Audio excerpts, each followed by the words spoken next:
I can do that. Raise your right hand and say, I swear on the Lord Jesus Christ I'm not fucking Robin. Well, I swear in the Lord Jesus Christ I'm not fucking Robin. Okay. I really think that that was a confession that she's fucking him. How? She mentioned the charity. Well, hey, she mentioned that charity. She just wedged that in. What? Hey, I'm starting a foundation? That means that she's screwing the guy? No. This has been a long time coming. Yeah, but she's mentioned him 100 times before, so why is this the announcement? Because, okay, a charity, when you go into a charity with one person, that's almost like making a baby. Robin, the 34, I think, should go up to 44 on the narcissistic chart, because I can't exactly remember what Howard said, and she goes, oh, thank God for people like that, and she was completely referring to herself. John, hi. Big wrap-up show yesterday. I heard Robin on the wrap-up show with her. Guatemala, 15 Foundation. You know what? I'm resenting the 15 Foundation. Why are you resenting it? I don't know. It's too much 15 Foundation on the air. Everyone's afraid of you around here, from what I can tell. Because people are like, I go, so don't give any money. And they go, oh, no, I better give money. The bigger issue here, even beyond today, is that Robin's charity's totally taken over the office. Whether it's on air, where she's slipping in charity stuff into the news, whether it's Sal and Richard, whether it's me looking up contacts, whether it's her assistant that's just dropped in the middle of the office when no one knows who she is, if she's in and out of Tim's office. It is, there's more charity work going on here now than radio work. What's the big deal? Well, the big deal took up an hour on the wrap-up show. You know what? I said I didn't want to get into this conversation.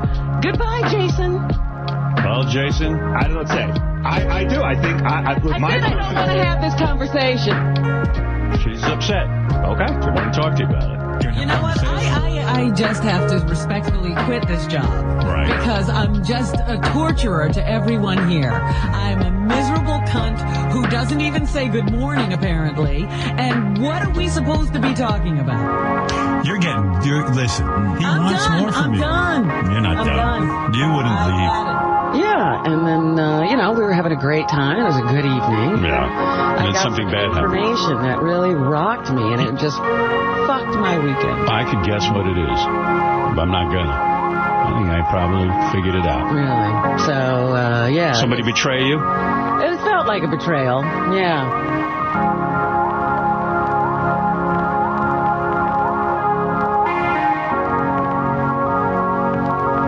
So I'm going to buy a guitar, get the lessons, get a tutor, and they're going to teach me. I think she went into this stupid marathon being able to run, like, let's say 6 miles comfortably, or reasonably comfortable. And more joyfully when she thought she could get Brendan. Exactly. Yeah. She thought Brendan's salt dick was in the ascendancy. But now when we know that finish line is nothing but a bunch of fucking bagels, it's not as appealing, is it? Yeah. I mean, we know she wasn't. We're going to get to it, but just the way she finished and the way she acted about it, the fanfare that would have went on if she still thought fucking Brendan was a prospect. If she thought it was on the table. Way different. Oh, big time. Then the payoff. There's no payoff. Successfully running the marathon. Eyes. No, of course not. So the marathon was just going to be. It was just one of those things where it was completely ill-advised. She would have been better off running something else or doing just anything else for charity. My theory is that she thought the marathon finishing was going to be like high school prom for her. It was the culmination. Pretty and you're going to get laid on prom night. Like it's going to be the coronation of this relationship is I am running this for you, baby. And I did this, and they were going to have a big party for her. Brendan was going to be there. It was going to be Pretty in Pink, the ending. You're going to hear LMD. Totally. Yeah. Totally. So I really believe that she thought that this is the perfect coda. This is the perfect triumphant, you'd hear that music while she's running. It's 16 candles, Yeah. And it just wasn't. No, it wasn't. She was, like I said, she bit off way more than she could chew and didn't get to chew what she really wanted to, except for now it's, Friendlies and whatever the fuck. What's that famous 80s director who directed all John those Hughes. movies? John Hughes. It was going to be a John Hughes ending for Robin. Exactly. At this. Yeah. And instead it was Carrie. Yeah, pre-Curly Sue, guys. We're not talking about Home Alone shit. Stop it at about, let's say, Some Kind of Wonderful, and leave it right anything before that. God, I love Curly Sue. You're a douche.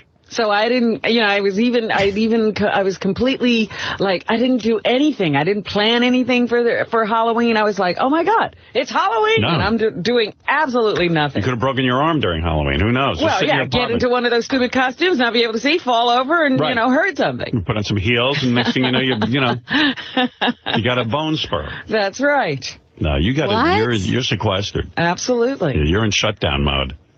Shutdown mode. Have you ever seen?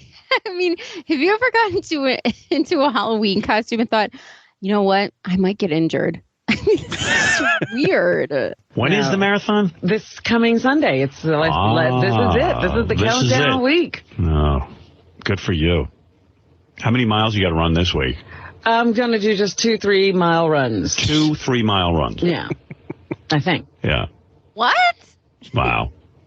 Yeah, good luck with that. Does she know a marathon is considerably more than that? Isn't the New York Marathon like 25 miles? It's a proper marathon. It's whatever 42K or whatever it is in miles, 26 miles, I guess. Do you think I bothered to learn metric? I know. This is where we need Raven. Raven's got all the numbers. I still think it's so hilarious that American schools teach the metric conversion, but then they just forget it the second it's over. Unless you're in healthcare. Oh, yeah. Well, anyway, just when you get to Europe. Bizarre. How many miles to Dresden? Oh, I don't know. Let me get my calculator out. Man, Fillmore and I can't communicate measurements. Or temperatures. Look, I'm about 100 centimeters away. I'll be there soon. How many milliliters do you need? Fucking undertaking. I saw Beth go through it, and I know what you're going through. I don't know how the hell you're doing it, especially with the job, and especially just kind of like I see on TV every minute. What was this CW11 appearance? I was on their morning show to promote the fact that I'm raising money and having a dinner and. Female host. Did you hear what she said about you before you came on? No. Wow, she was like really kissing up to you and like really nice things. She did say that she, I was a role model to her. She said it before. Okay, here we go. Oh. He came out and I was just like, wow, that's really nice. I might go on there just to get a good dose of that. You want somebody to say these things about you? Wiggy's thirsty. Yeah, no, it was really nice. I was really pleased for you. Wiggy's like an audible Instagram model thirst trap. He's so pathetic. Perfect.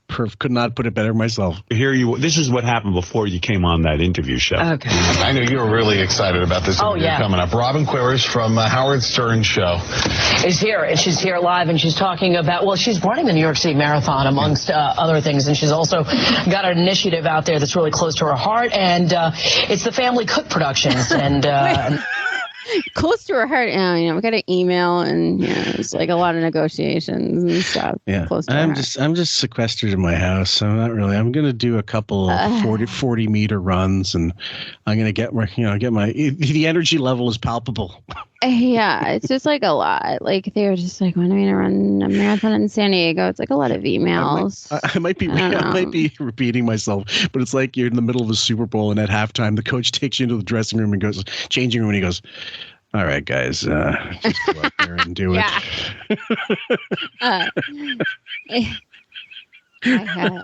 have a very. You guys are doing great. All right. Keep at it. They're there for the taking, guys. Hold on. Hands in the middle. Hands middle. Let's go. Exactly. If Jeff the Drunk gave a halftime speech, it would probably sound a lot like Robin's victory speech. The Sylvia Center. So we're going to be talking about that, how she's basically making a food bill of rights of sorts. It's interesting. That's cool, but what I love is you're a little bit intimidating. I'm sorry, did VeggieTales suddenly become... Did VeggieTales suddenly become Congress members? Like, what is happening here? Poor choice of words. By her, and that you do not find a person that Suki is intimidating. No, because you know, being in this genre, there's not a lot of people that you look up to. And what I love about Robin is that she is who she is. She's a force to be reckoned with. She's a trailblazer. She's smart, funny. Can I go on and kiss her butt a little bit more? Hopefully, I will be able to. So I'm looking forward to that interview. Oh, nice, huh? Wow. Yeah. Wait a minute. She said it was CW. Was this Food Bill of Rights? Now that I'm thinking about this, wasn't this something that Sussy was doing? Like, wasn't this something that Sussy was trying to promote? Like, he was promoting sustainable crops, like what is it, sustainable farming techniques and sort of healthy eating and yeah, and more, grown and farming shit. You know what I mean? Like, I can't remember. I do remember he was doing stuff like this and promoting it, and he was going to Brooklyn and he was promoting shops that were having healthier food choices and organic organic and key. vegan things. And then this person, Robin, just comes in, swoop. She made fun of Sussy, and now she's fucking promoting a Food Bill of Rights. Well, let's get the order straight. She did this, and then the following year is Sussy leaving the show, and her not really supporting it when she should have been completely behind it, and that's why he made reference to it. Like, he left afterwards, and so she should have been all for it, but she didn't want to go against Howard because she knew it was going to be one of those so long, farewell, fuck you, buddy. From him. But now she wants a Food Bill of Rights. Right. Of course. Okay. Yeah. Okay. Right. All right. She was on top of that. So long as we got that squared away. Oh, yeah. So now we get into the next clip, guys, and it is called Marathon Finished. It's from November 8th. So literally a week later, she's already done it. And we got the pictures. I'll provide them in the video, etc. Here we go. By the way, I'm proud of you, Robin, showing your face after losing the New York City Marathon. You're here and you're not embarrassed. I lost the New York City Marathon. I tuned in, and there was a white woman and two black women, none of which were you, and in the lead. Didn't see me. No, and I'm like, oh, what an embarrassment. Yeah, I lost by a large margin. Yeah, you were way behind them. What a nice way to open. Oh, God, he loves it. He loves it.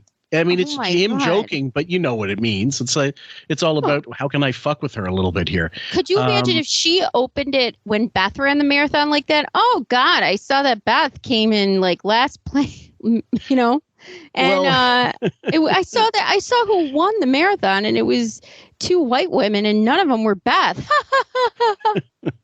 So there was so we're going to go into it. Now, this is part of the controversy that a lot of people never really, there's clear evidence. There's a photo, which we're going to provide, where she finishes the marathon. It says 6:09. And the reason why there's a discrepancy in what you see in the picture, and it's 6:09 is what the time you gave us. Go into the exposition of what the controversy was. Okay. So essentially, she's so far back in the pack, so they start her when she actually crosses. Her time officially starts when she crosses the start line, because it's so, people start running like 10 minutes before they get to the start line. That's how many people are in the marathon. So it says here what we know, and the question was, did she actually finish the marathon? I believe, she did cross the finish line. There's photographic proof of it, but it says here. But tell them what you think, or what the listeners think, right? Okay, so the problem was, there's a couple things, and this is what I found on a website called WCQJ.com, and it's still up there. You can look. Did Robin finish the New York City Marathon? It says, what we know, the transmitter. Robin says her transmitter wasn't working. The transmitter shows her clocking in at the same times as her trainer and finishing at 6:09. Their numbers are exact with the exception of 2 checkpoints, which they are off by 1 second each, which that's not a big discrepancy. It would seem improbable that they cross exactly the same times, but not impossible since we're dealing with seconds, not milliseconds. However, how are their transmitter times for her at all if hers was malfunctioning? It's possible it malfunctioned at some point, or was maybe not working sometimes. I mean, that happens sometimes, but in 2010, it should never happen, really. I wonder if you compare this to other people's stories of their transmitters malfunctioning, because if it's mostly not happening, then this seems very sus. Those things, I've had to wear them. You put them on your shoe the same way you used to put a pedometer back before the. It would be like an Apple Watch. Yeah, I guess pretty much. Yeah, same premise basically. And mine showed up. It was fine. I got the time exactly the way it was supposed to be. And this would have been 10 years earlier when I ran. So it says here, one runner posted here that you can call them and ask them to have your partner/trainer's time show up as the same as yours. But then what's with the disparity on those two instances where the times were indeed off by a second? Again, not a big deal to me. But because your gait, like your pace, like one stretch, one one length would be between two persons. One guy's taller, the trainer's taller. His difference is going to be he crosses one leg first and her second leg comes back. That's the second difference. I agree. So then again, I was in the thread as people were tracking her through the race, so it was clearly working then. Are we to believe it broke at the beginning? They spotted the mistake and got organizers to tie their times together from the beginning? That's interesting. So, okay. But if it was broken from the beginning. That's right. Well, it wasn't. Like there were times, but here's the thing. It says if she merely affixed the transmitter to her trainer from the beginning in anticipation of bowing out early, which I'm certain happened, then the trainer was certainly trying to sell the lie as their time slowed down to a crawl by the last 10 or so miles. It makes more sense that they were together and had to ease it down because she was having trouble finishing, doesn't it? Yes, that's what I believe.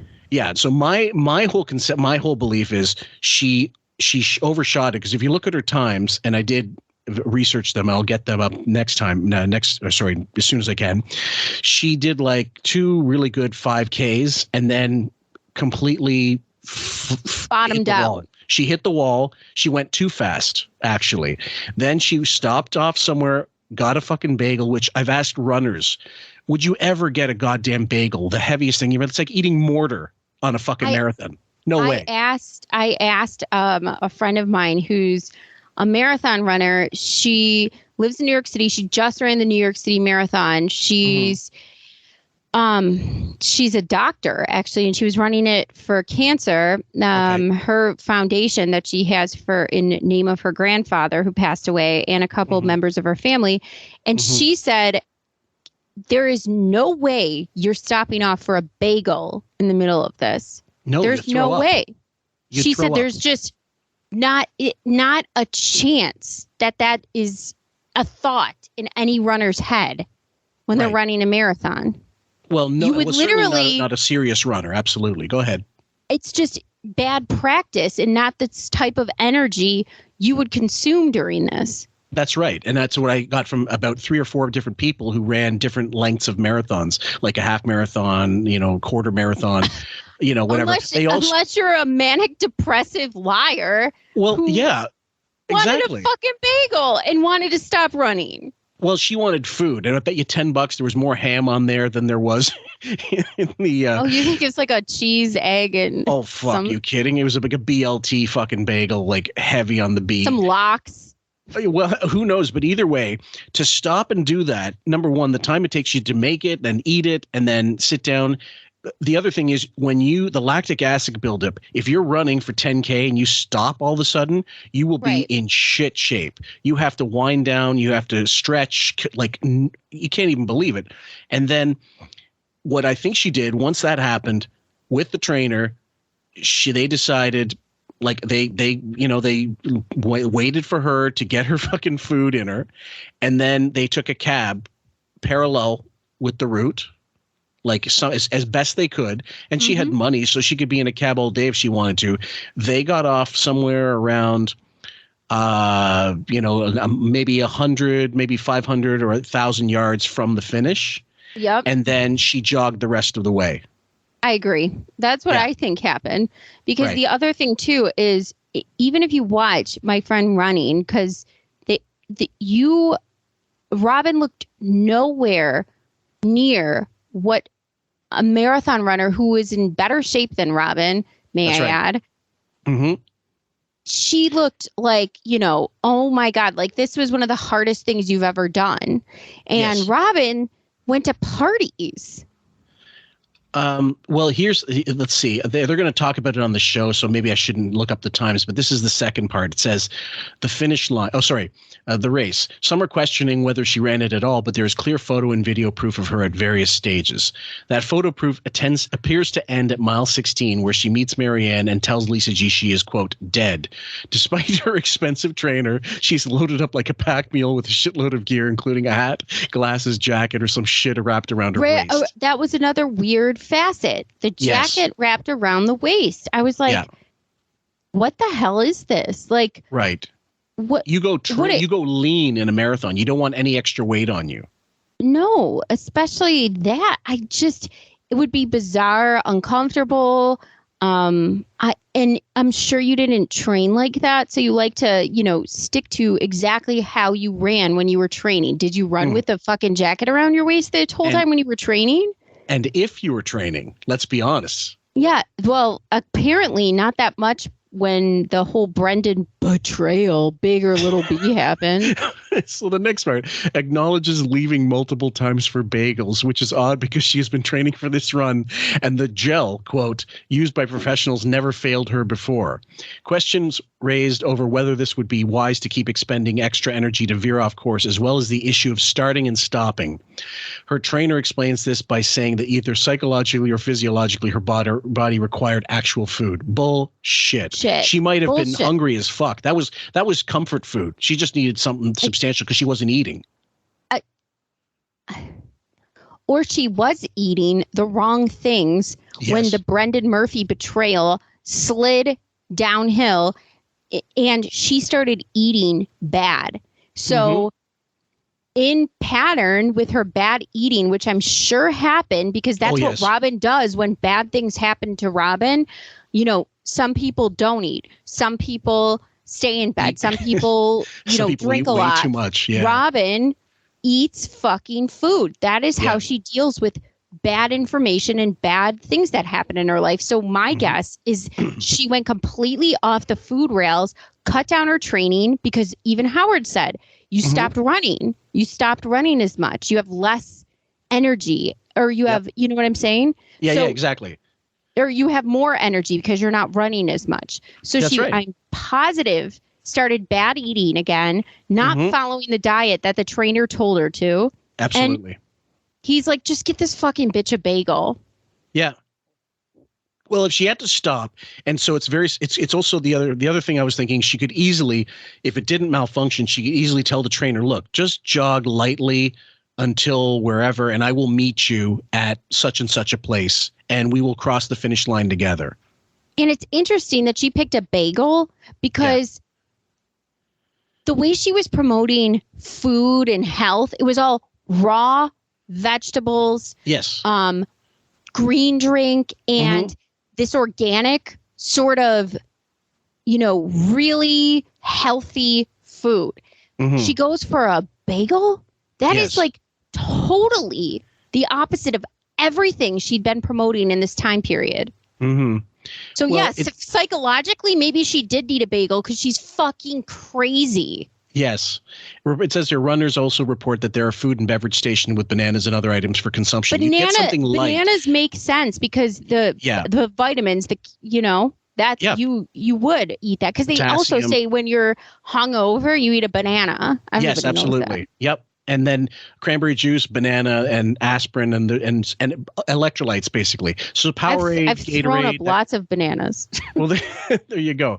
So these things that would not weigh you down, you would certainly not be running with a fucking bagel in your gullet. Potassium. Yeah, exactly. So then it goes in here, it continues. The finish line. A team of 6 people with Howard TV as well as mainstream media somehow missed her. A minority woman who would stand out more than most of the white bread runners. There are pictures of all celebrities except Robin. However, one could argue that she is somewhat disguised with all her gear and she is hardly a major celebrity and didn't have any clear logos. Jared from Subway had a black shirt with a Subway logo across his chest, along with a team of people with him with the same outfit, easily spotted. Robin did have a 15 on her shirt, however, signifying the 15 Foundation charity she was running for. It is odd that, her 15 when she was running. Don't you think if it was like so important, if Brendan was still involved, it would be 15 Foundation, giant Soulfire gear everywhere? Oh, yeah. Sure. And it might still have been. Who knows? I doubt it. I'm sure she saw that symbol and probably fucking pissed on it. And he is right. A team of 6 people somehow missed her, a minority woman. It would be like missing Venus and Serena at Wimbledon. Okay, so it goes here, continues. Runners have said that the photo is the crowning achievement of finishing, but Miss 34 seems completely uninterested in memorializing the special moment with any sort of celebratory photo. Abso-fucking-lutely. If she finished it legit, she would have gone on about it for years. We know this about her personality because Robin likes being honored, as we've discussed throughout this entire saga, which, by the way, you're welcome. So we know Robin would have relished in this moment. She would have had photo after photo. She might have even made a goddamn speech or had some sort of news people. She would have been waiting mud for her in these photos. Yeah, it would have been ridiculous if she really had the crowning achievement that she so said. Yes. But she acted as if, she treated it almost like the book signing that she ran away from and was late for. Like she doesn't want to talk about it. And the things that Robin doesn't want to talk about are because it's something Robin fucked up, did wrong. Yes. Yeah. Or shortcuts basically. So in this case, I think, and I'm gonna argue on her behalf, but because she's the one that should be telling you not me, that because of the whole Brendan thing, she didn't want to actually remember. She didn't want to have anything to do with the marathon to begin with. So talking about it would just remind her of I didn't get the dick. And that's why she wanted it expunged from her memory. So she did have to show up to this after party with the medal. But I guarantee if she really did run a full marathon, and I mean ran or jogged it at least, she'd be dead. She would not be dressing up for a fucking celebratory anything. You'd be going for food. You'd be like getting a Epsom salt bath, something. You would be impossible. It'd be impossible to move. You'd be dead. I've seen, like I said, my friend who ran the medal, you're dead. You're dead. You finish, you almost collapse. Your adrenaline is up because you're excited. People are happy for you. You hug them, and then you go home and you recuperate. Oh, big you don't time. go to a party. Oh, of course not. Lisa G was there to meet her, was on Facebook talking about it, but then went silent. One runner said here that it is possible her transmitter was covered or obstructed, but she said she finished at the same time as her trainer, so the pictures will show them. In the photo, you see her. I think maybe you see the trainer, but either way, she says no one was around them, but the finish times appear to show a dozen people finishing within the same minute of her, not exactly isolated. Photos will be posted of those who finished, either of her trainer or those of others who finished in the same time frame that would seemingly answer this question easily. Post-race, has her phone on her when Ganji calls, advises she is on her way home. Keep going. Leaves without even looking for the people who were there for her, although this could be explained by being disoriented, tired, or sick. Okay, fine. Goes to an after party, is photographed with her medal. So that's where you have this juxtaposition of these two statements. Leaves without even looking for the people who were there for her.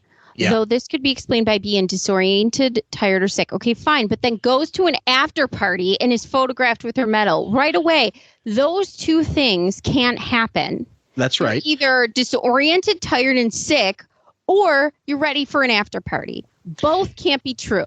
Right. Both it says here cannot fucking be true.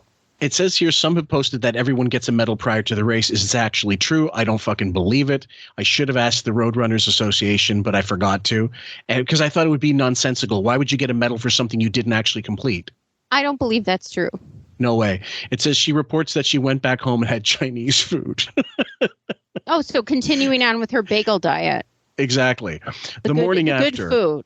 The morning after, literally the morning after, is able to come into work seemingly in good spirits, does not complain about being weary or sore. No discussion of anyone having observed her limping around the office. Impossible. Some runners have commented here that even after half marathons, they felt like they'd been hit by a train. In fact, she is photographed wearing boots that hardly appear comfortable. She says she yeah, go ahead. Fillmore. Yeah. One time, Jake and I decided we were going to do this really long walk, and it's mostly in this area where I live. I live in a rural area, but the road goes uphill, like up and downhill. So we were going to go. There are inclines. Yeah, up and down, and some of them are very steep. We're going to go the whole length, and it takes a while, and it's a lot, and whatever. The next day, I was so fucking sore. I was so uncomfortable. I was hobbling around. Yeah. It was ridiculous how sore I felt. Mm-hmm. I cannot believe that somebody who says she's not fit just walked up and went to work in good spirits in fucking high-heeled boots. Right. I barely could bend down to tie a sneaker.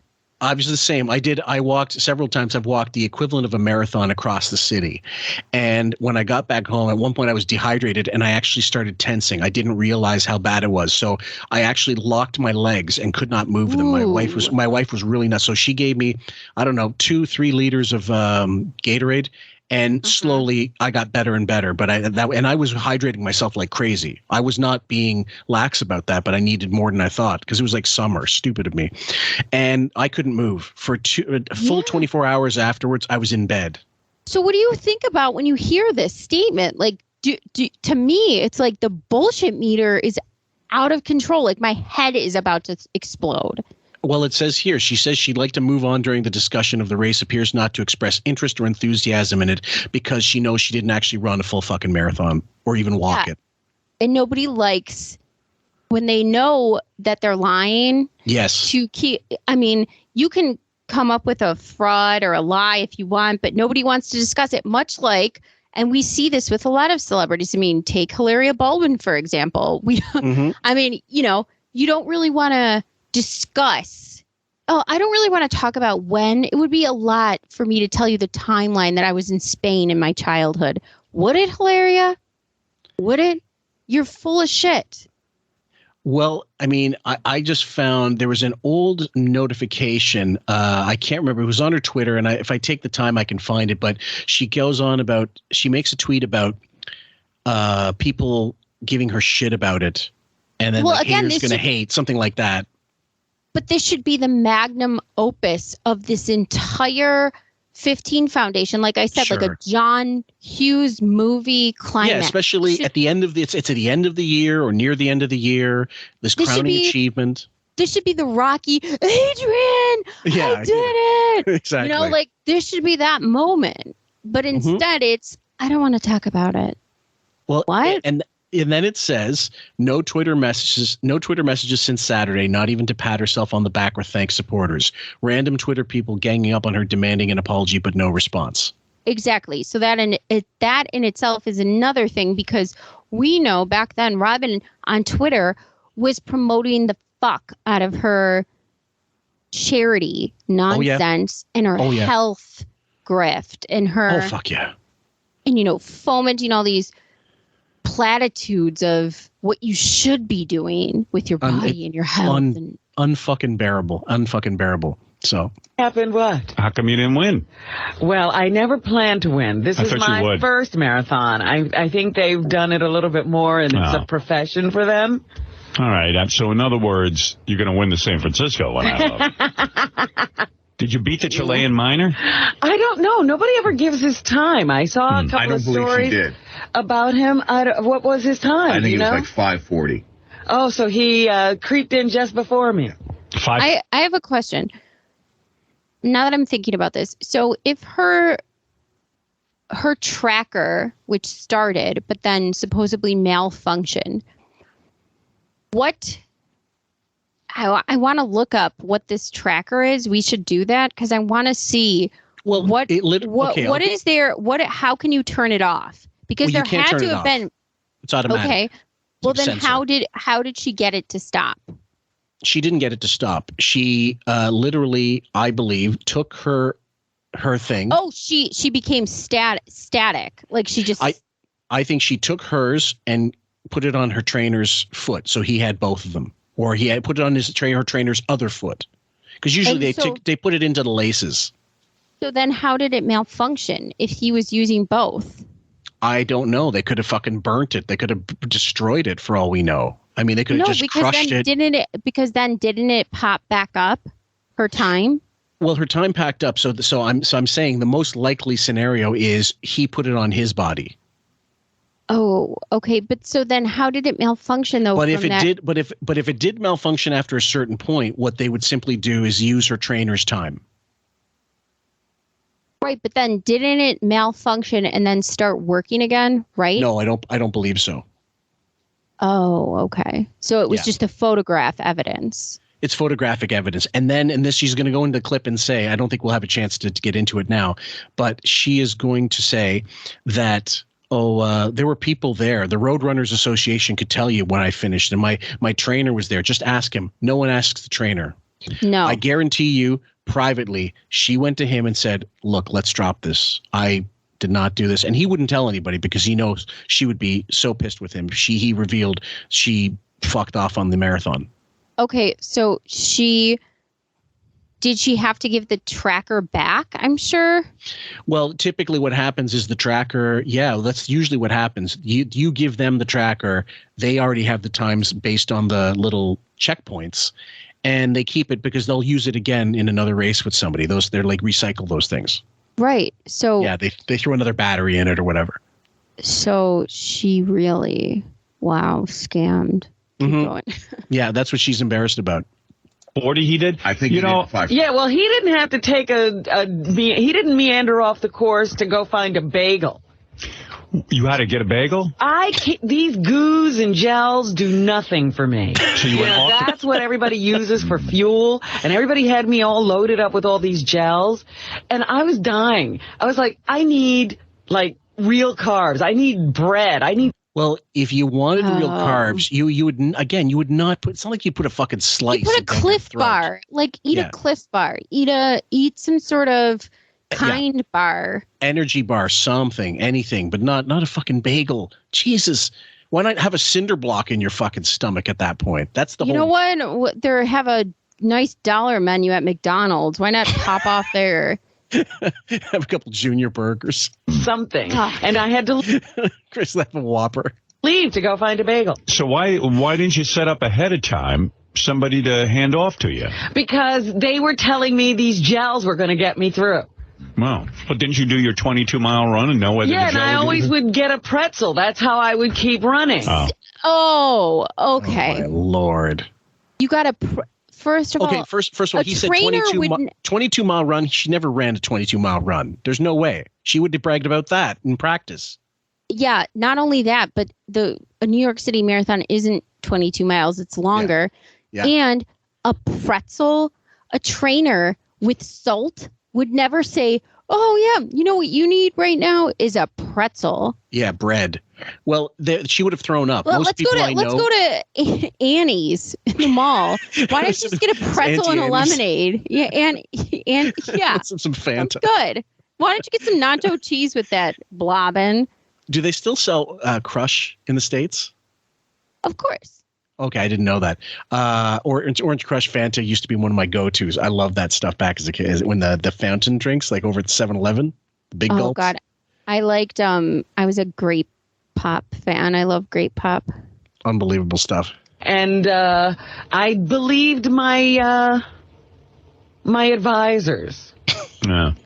The minor did, but she knew better. That's my favorite part. I decided they said gels are what you need, but I know what my body needs. Bread. Yeah, I need Katz's Deli. Things that they sell in a stadium. Yeah, exactly. At halftime. Fucking dirty water dog. Come on, get your pretzel. That's awful. I have to stop a couple times. She has bad knees. Yeah, I needed a steak. Where's Dominic Barbara when we need him? I stopped and got a kebab. It's that Zeke running down her face. Yeah, bad feet. Bad ice. Girl. With fries in it. Weight should be. Oh, shit. And then they had to I don't know. He was somewhere where he had to stop for a while. Yeah, he had like sores on his feet or something, I think. He can move then, can't he? Well, I'll tell you something. Blisters, you fucking idiot. Sores. Like his skin was eaten into sores. It's like gangrene. Yeah, he developed it on the walk. On the run.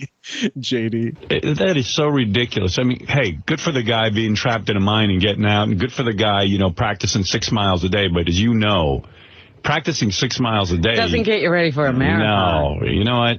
Well, then why were you training that way then? Yeah. Robin. Jesus Christ. He must know. She just said right before that.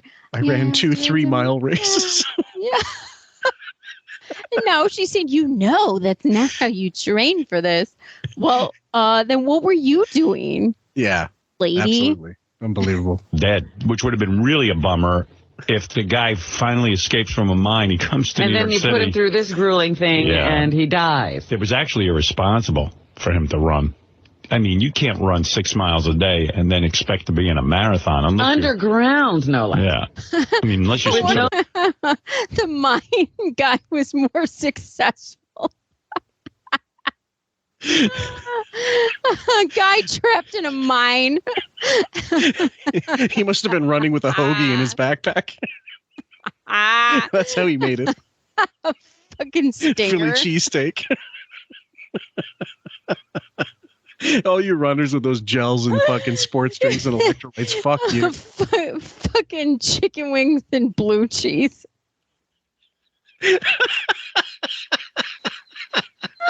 Christ. I think Gary Puppet at the time has a couple photoshops of Robin with, like, I don't know, unbelievably racist, but KFC like in her hand while she's running. Oh, Gary Puppet being offensive, color me surprised. But either way, I mean, yes, it could be like Friendlies, like more accurate.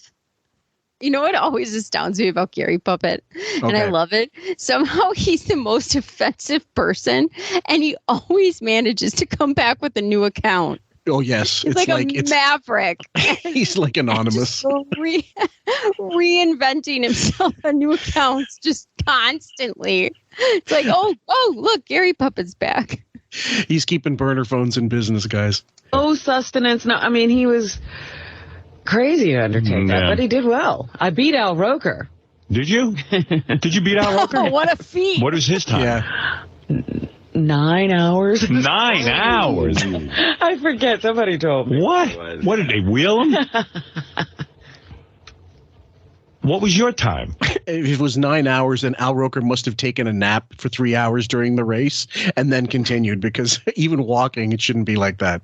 Well, at least Al Roker had his times and did it honestly. Oh, yeah. 6:09. 6:09. He was 3 hours after you? And I went to get a bagel. Did he train? He didn't train. I saw him running in the park. I don't know what kind of training he did. I only saw him once. I saw him running in the park once, and I don't know anything. But if he walked... You see what she said? She just goes, I left the course. Mm-hmm. So normally, like, when runners during this have to do something, they don't leave the course. No. There's stands on the side. There's things that you can get. There's people holding out cups. There's tons of things that you can sustain the race because they're all available on the course. Why did you leave the course?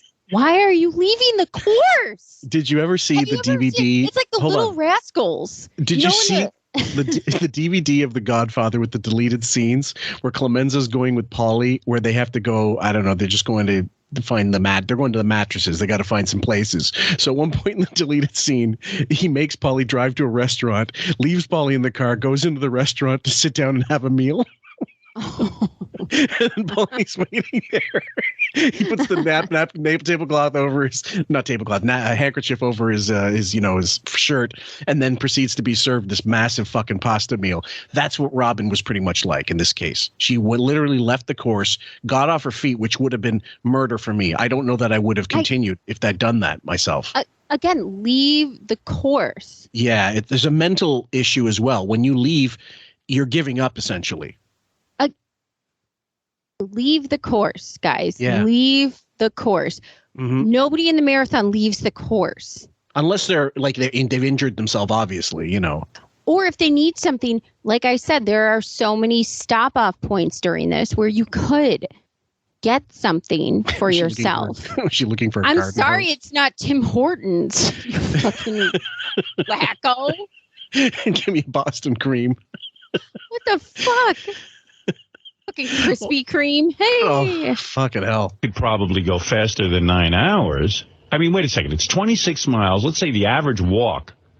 It was 7 hours, 9 minutes for Robin. 7 hours. 7 hours. Okay, somebody told. I forgot. 9. Oh, that's a little better. 9 hours. I'm like, holy smokes. I'm pretty sure he. Okay, so he didn't. So Al Roker was 7 hours, not 9.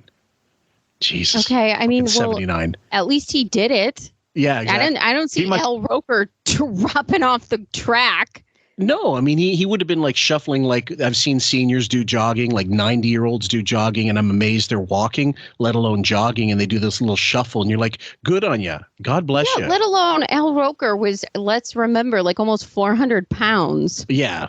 And then he had the lap band surgery and has kept it off ever since. So good on Al Roker. Yeah. And I don't see him not talking about this. Imagine him going on the Today Show and saying, I don't really want to talk about this. What? Well, yeah, exactly. Christ, one of my favorite teachers ran the Boston Marathon, and everybody who took his class heard the story from him. So he was very proud of being in his upper 40s, like high 40s and late 40s rather, and he finishing wasn't bombed? No, he said it took him about 36 hours to really recover, but he did it. I was just, yeah. Boston bomb. Okay, sorry. Oops. Whew. Sorry, guys. I was. I made an inappropriate terrorist joke, and Fillmore let that fly right over his head, which is probably for the best. Let's continue. Okay, here we go, guys. Whoosh. To stop, not only had a bagel, but then he had dinner. A meal. he went had a couple of drinks. No, 7 hours. Okay. I mean, 7 hours is still kind of. Did he walk the whole way, or was he running? I don't know. I never saw him. I just know that he was coming in after me. You know what, though? There's a couple of funny things. First of all, Ganji was supposed to film me running across the finish line. But you're not a stripper. Why would he pay attention to that? Well, obviously. Tell me it's a disaster, and I'll believe you, because... Well, that was the thing. I was like... Okay. I'm going to let this one play out a little bit. Yeah. They're setting this up. They're setting this up in a way... Oh, well, you're not a stripper. Why would he? So they're already setting this up for being Ganji's fault for not paying attention. Meanwhile, we have documented history, and you and I have covered how attentive Ganji is to Robin. He waits for her outside her house, even if she's late. He stays with her. He does whatever she needs when it comes to filming aspects of whatever project or endeavor that has to do with the show that Robin asks of him. Ganji is no fucking slouch when it comes to doing his job, ever. So for me, when you set this up in this way, it's disingenuous, and it's a fucking lie that you're smearing Ganji as it's his fault. Yes. He claims in the wrap-up show, he'll say they were about 100 yards from the finish line in terms of view. Now, 100 yards and even if you have sort of crappy eyesight, shouldn't someone in your team be able to spot her? Oh, at least. I mean, unless she's in a pack of people that all stumbling over each other, which is not going to happen at that point. But it didn't happen because remember, Robin said that she mostly finished alone, or there wasn't a lot. Yeah. So it would have been easily identifiable. Yes, I think so. And unless they literally thought, okay, she gave up, or he said they waited in hours and they didn't see her. And when she did cross, I know it was one of those things, I'm certain it's one of those things where she literally she had an idea where they might be and went as quick as she could, like in that state, away from where they should be to get away from them. I totally think she was purposeful. She ditched, like, when you skip school, you know exactly what route to take where the hall monitors aren't going to be. And you go through that door. You're not going to be seen. You're trying on purpose to go a different route that you know you're not going to be visible. Right. And even if they did get her, they didn't necessarily get it. She was going to make it so that they wouldn't get a chance to actually talk to her afterwards. Why wouldn't she be looking for them? Yeah, absolutely. Because she knew they would be there. She knew somebody from Howard TV would be there for sure. Or somebody for her, except for not Brendan. No, certainly not. Here we go. If you were naked, he would have gotten it. He says he had 6 people trying to spot me coming across the finish line. They're tracking me the whole way because you can GPS it, you can follow it on the internet. And he calls me and says, "Where are you?" I said, "I'm on my way home." You want to film me going into my house? And he goes, "What do you mean?" I said, what do you mean? I crossed the finish line. I got my stuff. I'm going. They would have also made this a Howard TV episode. Right. So why wouldn't you alert if you know that they're waiting for you at the end of the race and their whole purpose? What a cunt. Your whole purpose was having them there. They sat there and wasted their entire day to see you cross the finish line. You know this. You know that this is for the show. You know this is for your charity, supposedly. You know that this is for you, them. Their whole purpose of being there is to see you cross that finish line. Why wouldn't you cross it and say, "I finished"? Right. And just make a big, like a little post-interview thing, whatever. At least even sitting down if you had to. And if most people would. Even say if they missed her crossing the finish line and said, "Sure, whatever." I'm sure they had camera people sitting and, specking that out the whole time, but they, somehow didn't see her crossing the finish line. Fine.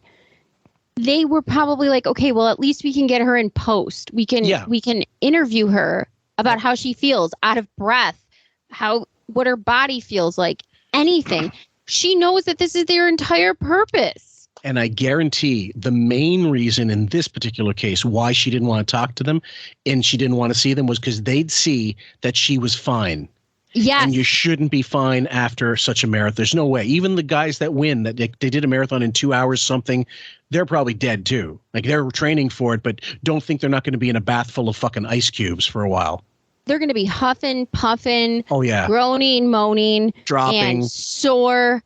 But you get, the bagel queen looking but like. I went home.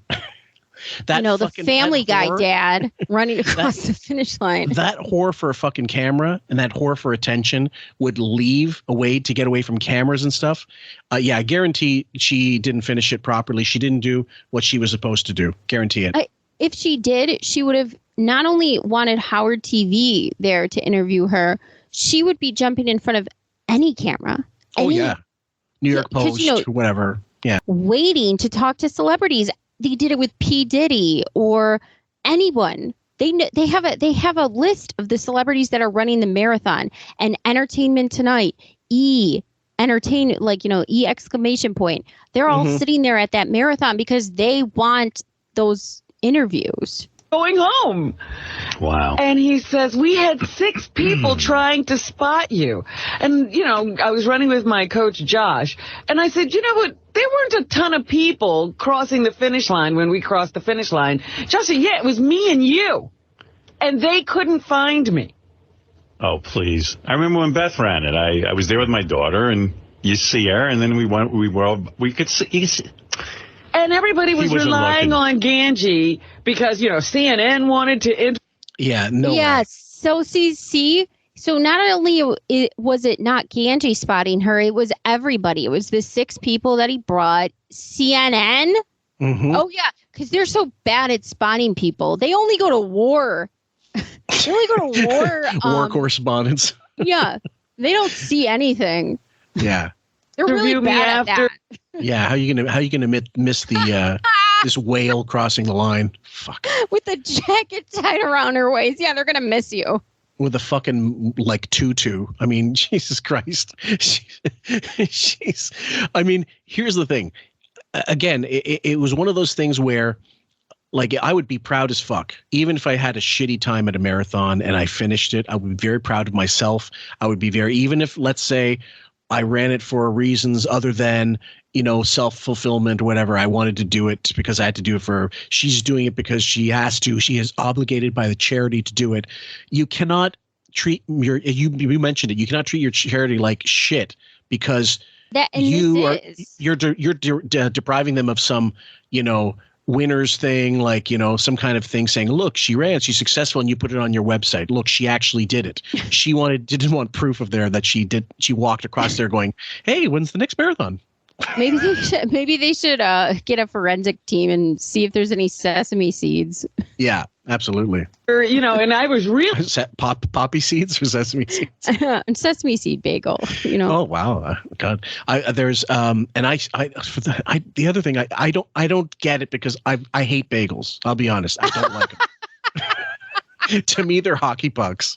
A mess after. Yeah. Physically, it would have been good footage to have. So you all messed up. Ganji, he's a disaster. with his 6 spotters, missed me. There were more people spotting me than was crossing the finish line when I crossed. Can you imagine if he had a real job? Like, I'm talking about, like, let's say, I think after I leave, I don't think this guy's going to have a job in television. I mean, that's just my guess. I mean, what do I know? But could you imagine with a real job? Let's say what a fucking asshole, Jesus. Because he is. This is what he does because he did the same thing to Sussy. Like, where are you going to go? And for people who aren't as mentally strong as Sussy, you will stay in this abusive, degradative environment. Well, the other thing is when you listen to clips like this, if you ever heard this, all these interviews that these guys do, especially with that ST Weekly guy, don't know how he gets them. And you play that guy never plays them clips. If you played a clip like this to Ganji today, what kind of reaction would you expect other than, oh, that fucking twat? I don't know, because I think it's a bit of like a Munchausen syndrome when I hear them talk about those days, because I think it's a juxtaposition of enjoying that time in your life, but not wanting to accept that you were abused and used. And I also think Howard doesn't realize how lucky he is to have these reporters that are so willing to be man on the street coverage, because not a lot of people are willing to put themselves into those live positions. I mean, it's really difficult. And, news people, which I wish they would do more of those segments of like just asking regular people what they think of something. Because I think that's more valuable than, a pundit sitting at a desk a lot of times. I'd rather hear what regular people think. Yeah. And a lot of people are afraid to do that. And Howard didn't realize like how important that is. And so, he really fucked up. Well, yeah, I mean, like the clips now you see on Howard TV on the channel on YouTube, it's just literally a segue into an already recorded interview. And okay, that's fine, but there's no intro, there's no outro. They don't have the camera guy going up to the guest afterwards. So what did you think of the interview? That kind of thing. Or go in the green room. Hey, welcome. How you doing? That was great, because most interviews didn't show you that other places. It was so cool because a lot of times, depending on how the interview went, good, bad, indifferent, you still wanted to get their opinion, and that those people that worked for him, like a Ganji, would get it, and it was awesome. Yeah. Worked for like a news organization that needed like that this thing. One shot. I didn't get it. I mean, the guy's a massive screw up. And then he's like, where are you? I said, I'm on Columbus Avenue in 72nd. I said, don't say a word. I'm not coming back and rerunning across the finish line for you. Yeah. Hey, Richard, how you doing? Good. So we were out there watching the marathon in Long Island City. We waited hours for Robin. Right. And we were waiting and waiting and waiting. We saw Jared from Subway and like screamed his name, and he pointed a little more at us. And so we get a text from Lisa G right when we see Jared from Subway saying, hey, I just saw Robin here in Manhattan. I was like, wow, that's quick. That would have meant Robin would have ran the marathon in like 3 or 4 hours. Right. I guess maybe Lisa G just saw a black lady and assumed it was Robin.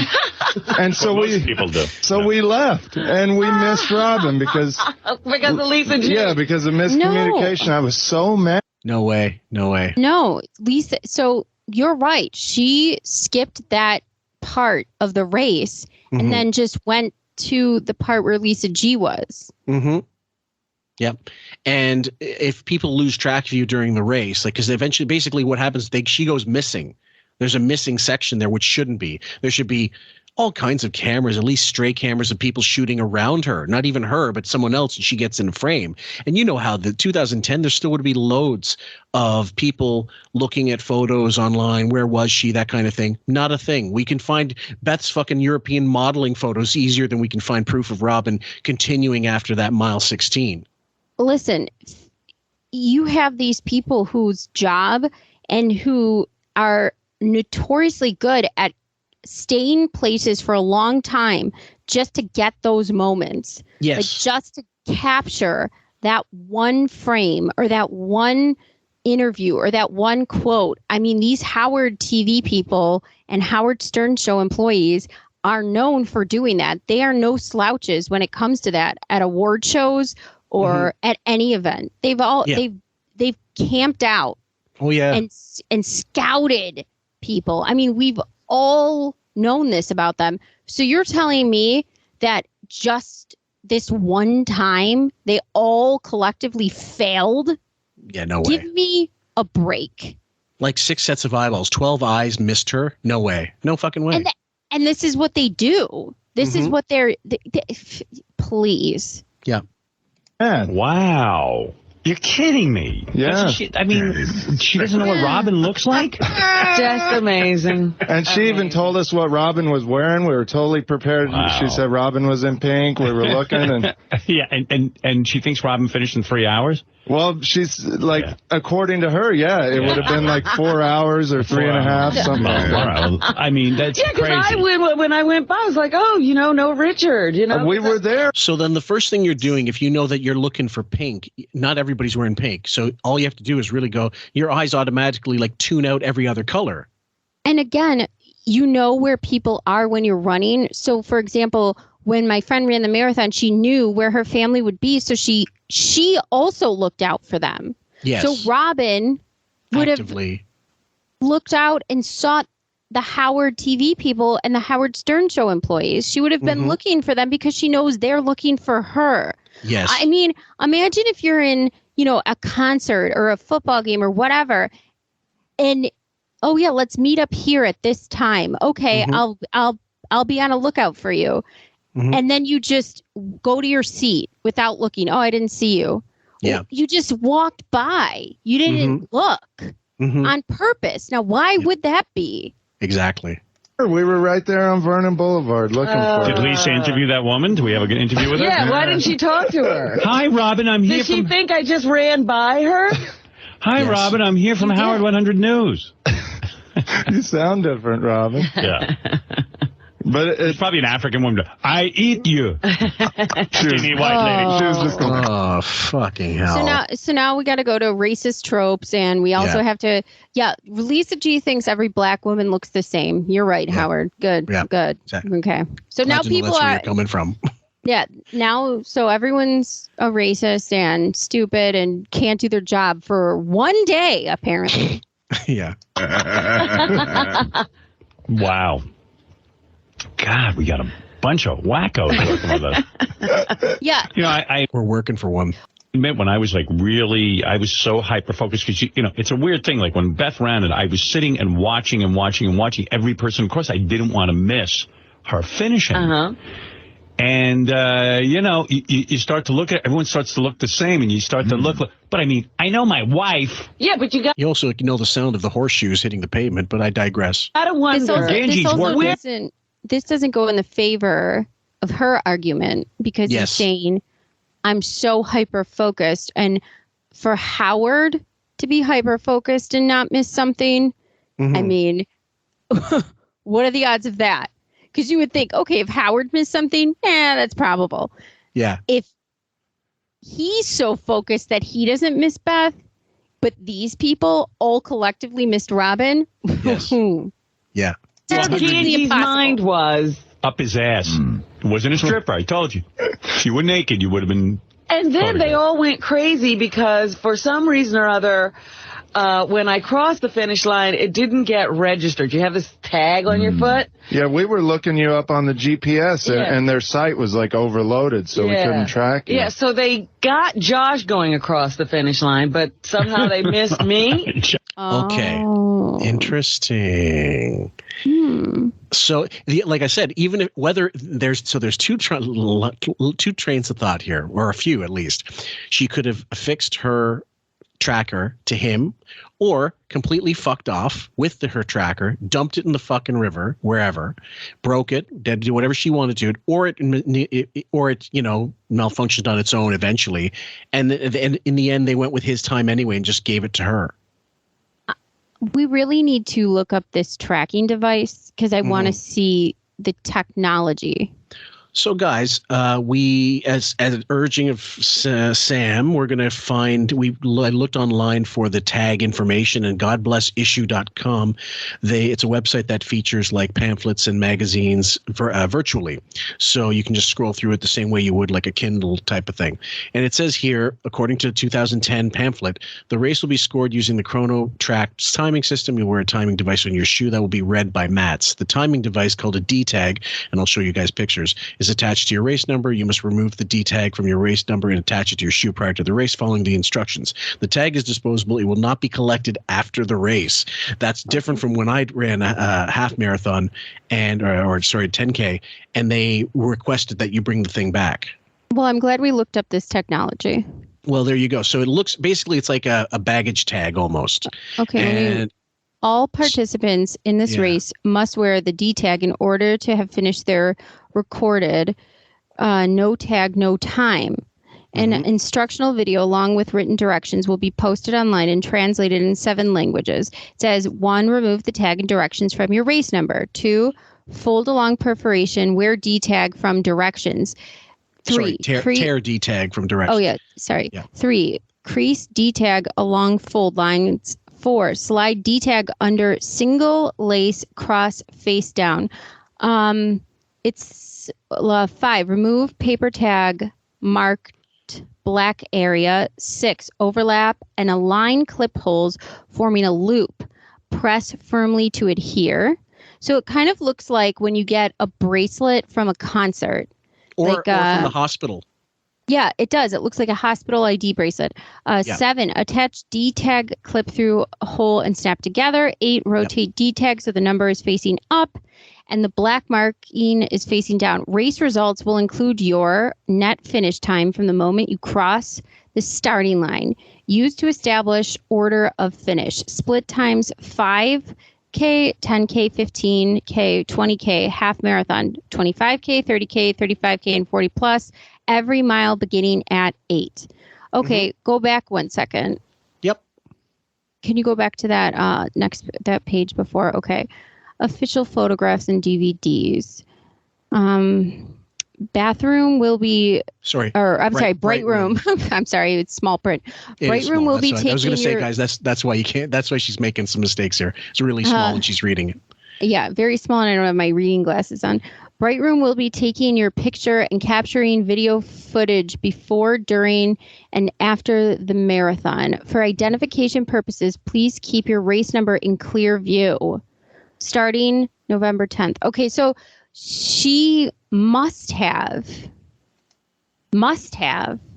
fucked with this D tag.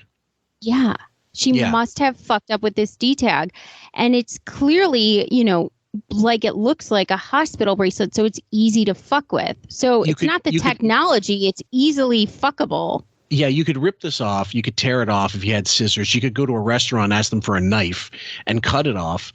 The D tag is a little piece of plastic that has the tracker in it. It's an orange piece of plastic, and you're supposed to loop some laces through it.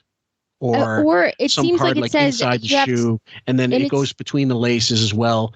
The pictures you can see, obviously, and a couple of loops, and you're good to go. And it's lightweight. You're not going to feel it. It's not going to impair your gait. Nothing.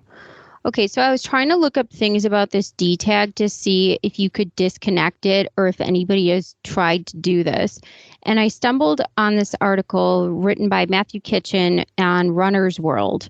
And it's from 2017. It says 9 things you didn't know could get you DQ'd, disqualified. Rule number 1, keep your hands to yourself. Obviously. 2, don't sneak into a different wave, color, or corral. It says there are sometimes more than 50,000 other people running, so organizers tend to be very strict. If everyone did what they wanted, it would be a mess. So stay put or you could be disqualified. Don't hop a brigade or improperly enter a corral. The last thing officials want to deal with is people jumping fences or injuring themselves before the race starts. Okay. Don't help injured runners or carry them across the finish line. Don't refuse aid or direction from medical personnel. Don't receive any assistance whatsoever from almost anyone. A coach could be a great asset during training, but once you enter the corral, you're on your own. You're not allowed to get outside help or instruction, including getting paced by someone not officially in the race or having anyone convey advice, information, or direct or indirect help to you by any means. Okay. And by corral, I'm certain they mean the course, basically. Yeah. Don't do pretty much anything with your bib other than wear it. Don't be underage. Okay. Don't urinate in public or expose yourself. Duh. Don't swear at, berate, or offend anyone on the course. And also, please don't wear headphones, masks, or camelbacks. Don't hold hands while crossing the finish line. Don't use a selfie stick or drones. Keep your hands to yourself and follow the course and have a good race. Okay. So it's interesting because she went to get a bagel. So, which would imply she had to get off the course because they're not going to sell bagels. They're not going to offer bagels as those foodstuffs on the side of the race. That should get you disqualified. Yes, absolutely. So how was she able to get past it? I presume she was disqualified and they literally used her trainer's time. Yeah, me too. Yeah. That's the only possible answer, because as it is, and the bibs, by the way, what they mentioned, the bibs replaced the D tag thing because what Sam was reading was from the most recent 2017. Yes, but the bibs have the tags inside them. Yep, that I should have said that beforehand. I apologize. Robin, where's Robin? Like Josh would have left me. You know, like so if Josh crossed the finish line, I must have crossed the finish line. They just couldn't figure that out. Ganji just announced it's his 20th anniversary with the show. 20 years of incompetence. 20 years and he doesn't know, he can't find you. He's still screwing up. With 6 spotters. Those are some spotters, too. Well, that's what I'm saying. It wasn't like we ran across in thousands of people or 20 people. No. Well, that just totally negated the point. 20 years of incompetence of Ganji. Okay, whatever, fine. That's a lie. But then you just said, but 6 other people. So you want us to believe that 6 other people are also as equally as incompetent as how you're portraying Ganji? I don't think so. No fucking way. No way, Ganji. Herd thins out. It was me and Josh. You know, fire all 6 of the spotters and Ganji. Well, that's what I said. If you had 6 people looking for, because there was more spotters than people crossing the finish line, and they still couldn't see me. Did you stop to go to the bathroom too? No. You're kidding. I don't do that. You're like a camel. Yeah, it just doesn't. I just need bagels. Bother me. We were at a bar and shit your pants? No. A woman threw up in front of. Did she keep going? No, she was in the midst of, she was just ahead of us. We were entering the park at 90th, and all of a sudden, she just erupted. I was like, oh my God, and that's I'm doing better than her. Party over. People slip on it? Okay, let's keep going. No, I'm telling you, we didn't stay there. We saw her throwing up. And then, we continued to run because it's like, we're not stopping for anything now. So great. And wouldn't it be like a great, hey, Lisa, wouldn't it be a great like Three Stooges kind of bit. Like the woman throws up and everyone falls. Sliding and slipping. Well, there were some people like Lisa, how do you blow? Like how do you think Robin is someone else? Yeah, I mean, how does that all go down? All right, I got a text. Okay. Yeah, it's a Monty Python episode when somebody throws up at a marathon. It's the Monty Python movie. Jackass. Or it's a Nickelodeon award show. It's like Mark Summers sliding all over the place. Getting slimed. Idiot. Yeah, fucking loser. What is he talking about? Yeah. Text from Richard and Kristen at 1:16 p.m. Okay. Nothing yet. Still on the lookout. Still don't see her. Don't think we missed her because there's 5 of us watching. Right. Then at 1:17, I texted, we just saw her. She looks great and happy, but hurting a little. So they missed her. We got her. Okay, so this was after I said hello to you. This was right before you said hello to me. Okay. They were still looking for you. Okay. What time did you Okay, a little more, guys. finish? How could How could Robin be in Manhattan at 1:17? If she finished at 4, how could she be in Manhattan? Are you talking this? That's a huge indicator that she didn't finish because marathoners' time means a lot to them. And so especially if it's your first one, you are going to know your time. That's like not knowing your SAT score to get into college or something. That's like not knowing, what did you get? What was your grade point average this semester? You know. You fucking know because it matters to you.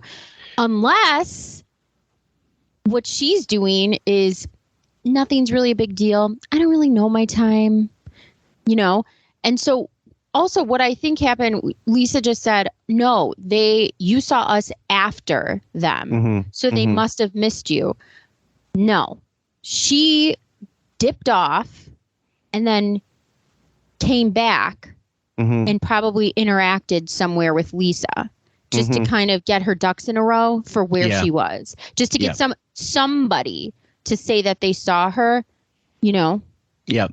I was just chatting with somebody about it because they were looking forward to the end of this. And I explained that I go, based on your not having heard these episodes, because we haven't released them yet, this last installment or last 2 installments rather.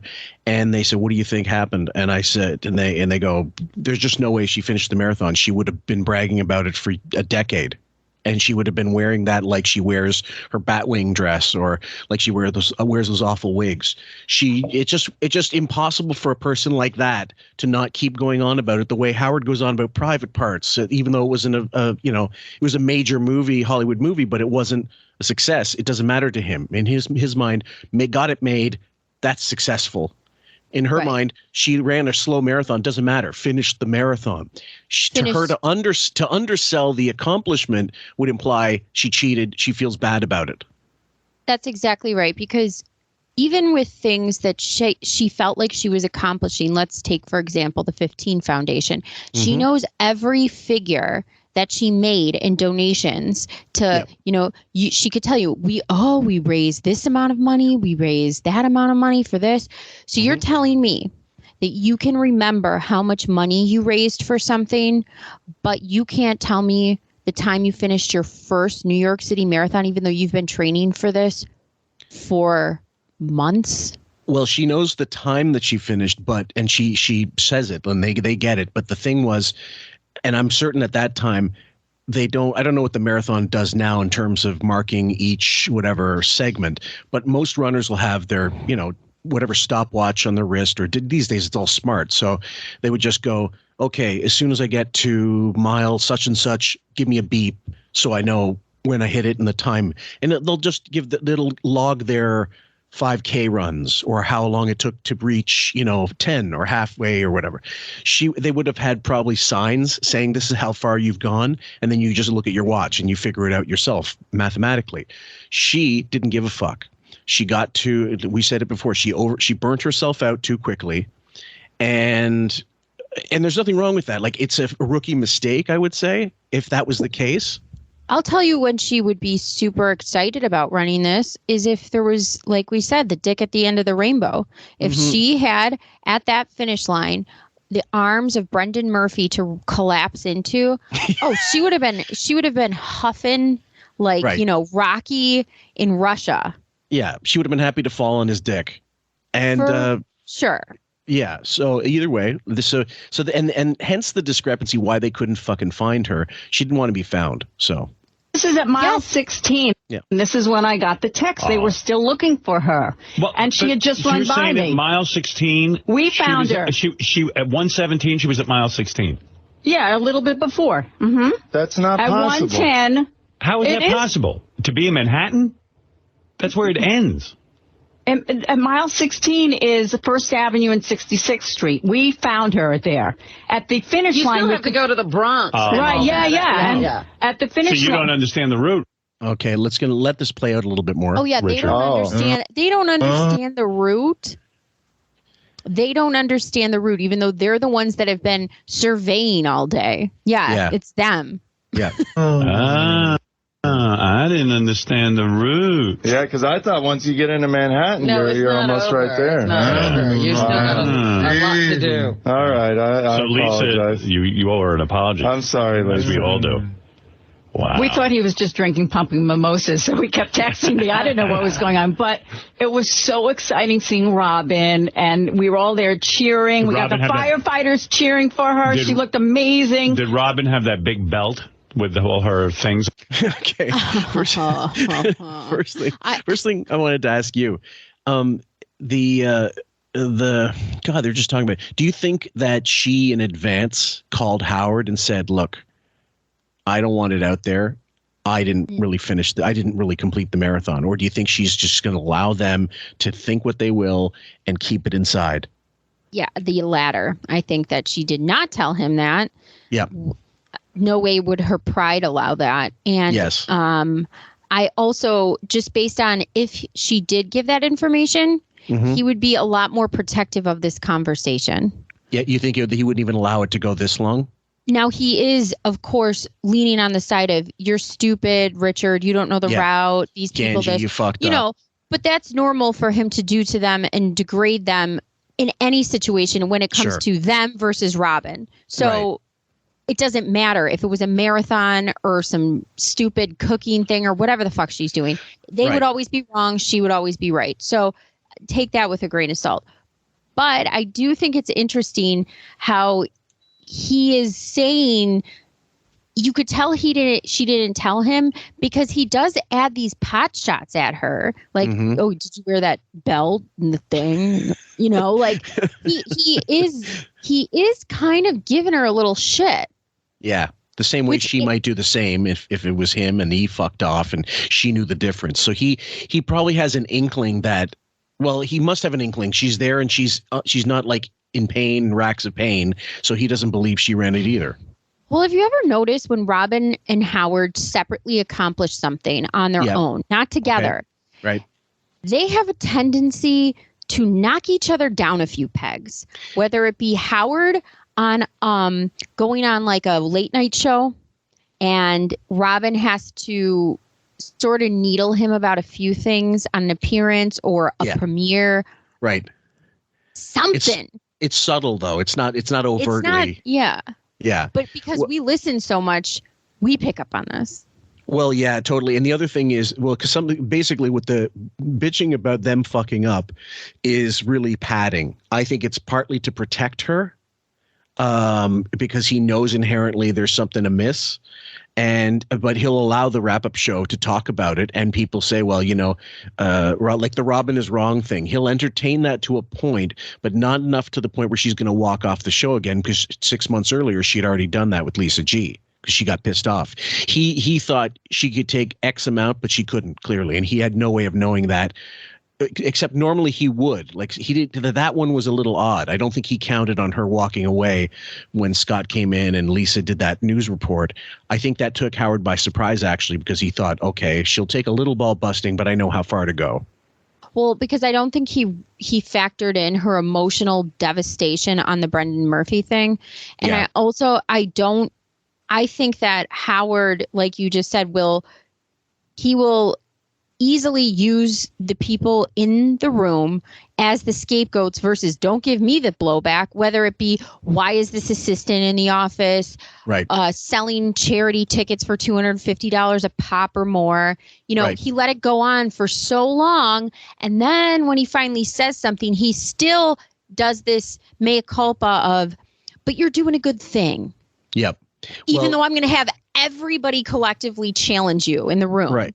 I call it the velvet needle. It feels good in your hands until it fucking stabs you, and it's still feels great. But once it hits you, boom, you feel it. And with her, again, they kind of know how far they can go with each other, and they kind of tiptoe on the line, and they put one foot over the line. They go, look at me, I'm almost over it, and they never quite cross it most of the time. And it's only recently now with Chemo Brain Robin where she said things and blurted things out. Like Kayla and I said in that most recent Patreon episode, what's Beth going to do when he dies? She's going to have a party, Right. Things like this don't get unnoticed by a king baby. Think of it like what the Chevy Chase toast. You had people dripping out that it was bad. They were starting to puncture the holes of it. And then when Robin felt comfortable enough, when enough people said something, she went for the gullet on it. Yes, she sided with it when originally she didn't. So they they have their feelers out about each other. Oh, well, I had my jacket tied around my waist, so you probably couldn't see my belt. You had your jacket tied around your waist? Yeah, because it's freezing out. Aerodynamically, when you're running, it's probably the worst thing you can do.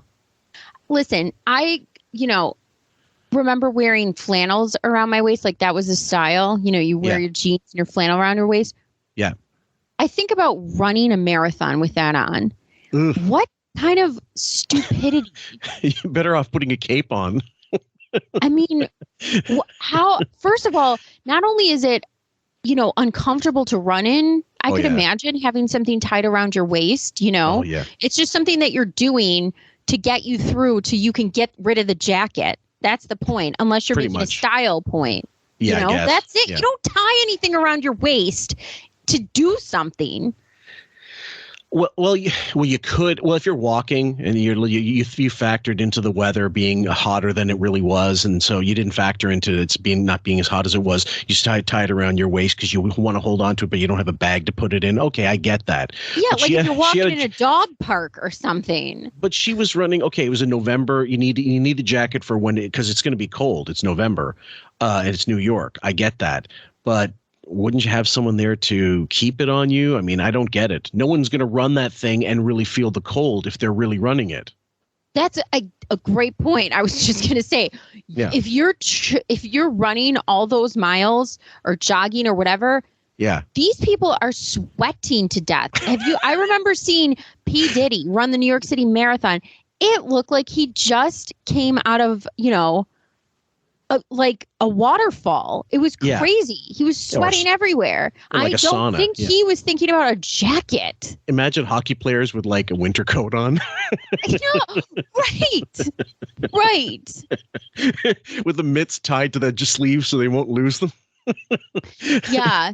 Imagine like Tom Brady. Oh, I think I might be chilly today. I'm going to throw a fucking jacket around my waist for this down. He's running down the field with a scarf around his neck flowing. One of those Howard scarves. There's a Photoshop. It's so stupid. So she's got a belt, a jacket. I mean, what are you doing? She looks like when the Von Trapp family went over the mountains, they didn't bring that much shit with them.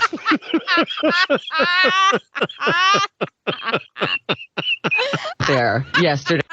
But once you start, you don't need the jacket. No, so I had it tied around my waist. Why don't you throw it away? Was the jacket expensive? Because I was going to need it later. Why? Oh, for going home? Yeah, it was freezing out there. You couldn't feel it while you were running. There you are. Oh, there's the jacket.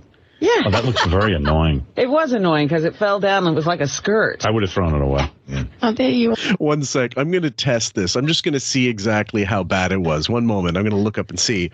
Historical. Hey guys, just a little break in the fire. I actually looked up the proper historical date. When we were recording, I did it incorrectly and I gave the date for the 10th, but it was November 7th, the day of the marathon. And looking it up at 9 a.m. or 7:51, that's as close as we get to 8, and that's the recorded temperature, it was 39 degrees Fahrenheit. So we're looking at 3 or 4 Celsius, and then by the time it got to noon or close to noon, it was 46 Fahrenheit, which again, 46. Let's see how that works out to 7, almost 8 degrees. Chilly, absolutely, but not unbearable if you've been running for 3 hours. So she really only would have needed that jacket starting it out, and give it someone. You hand it off to someone. You tell them, go over there. As soon as this gets started, you take this jacket from me. Like an idiot, she put it on herself. I think she knew she was actually going to stop at some point, so that's why she needed the jacket. She thought it was going to get stay cold, and I don't know. Seems a little retarded to me. You would have been fine.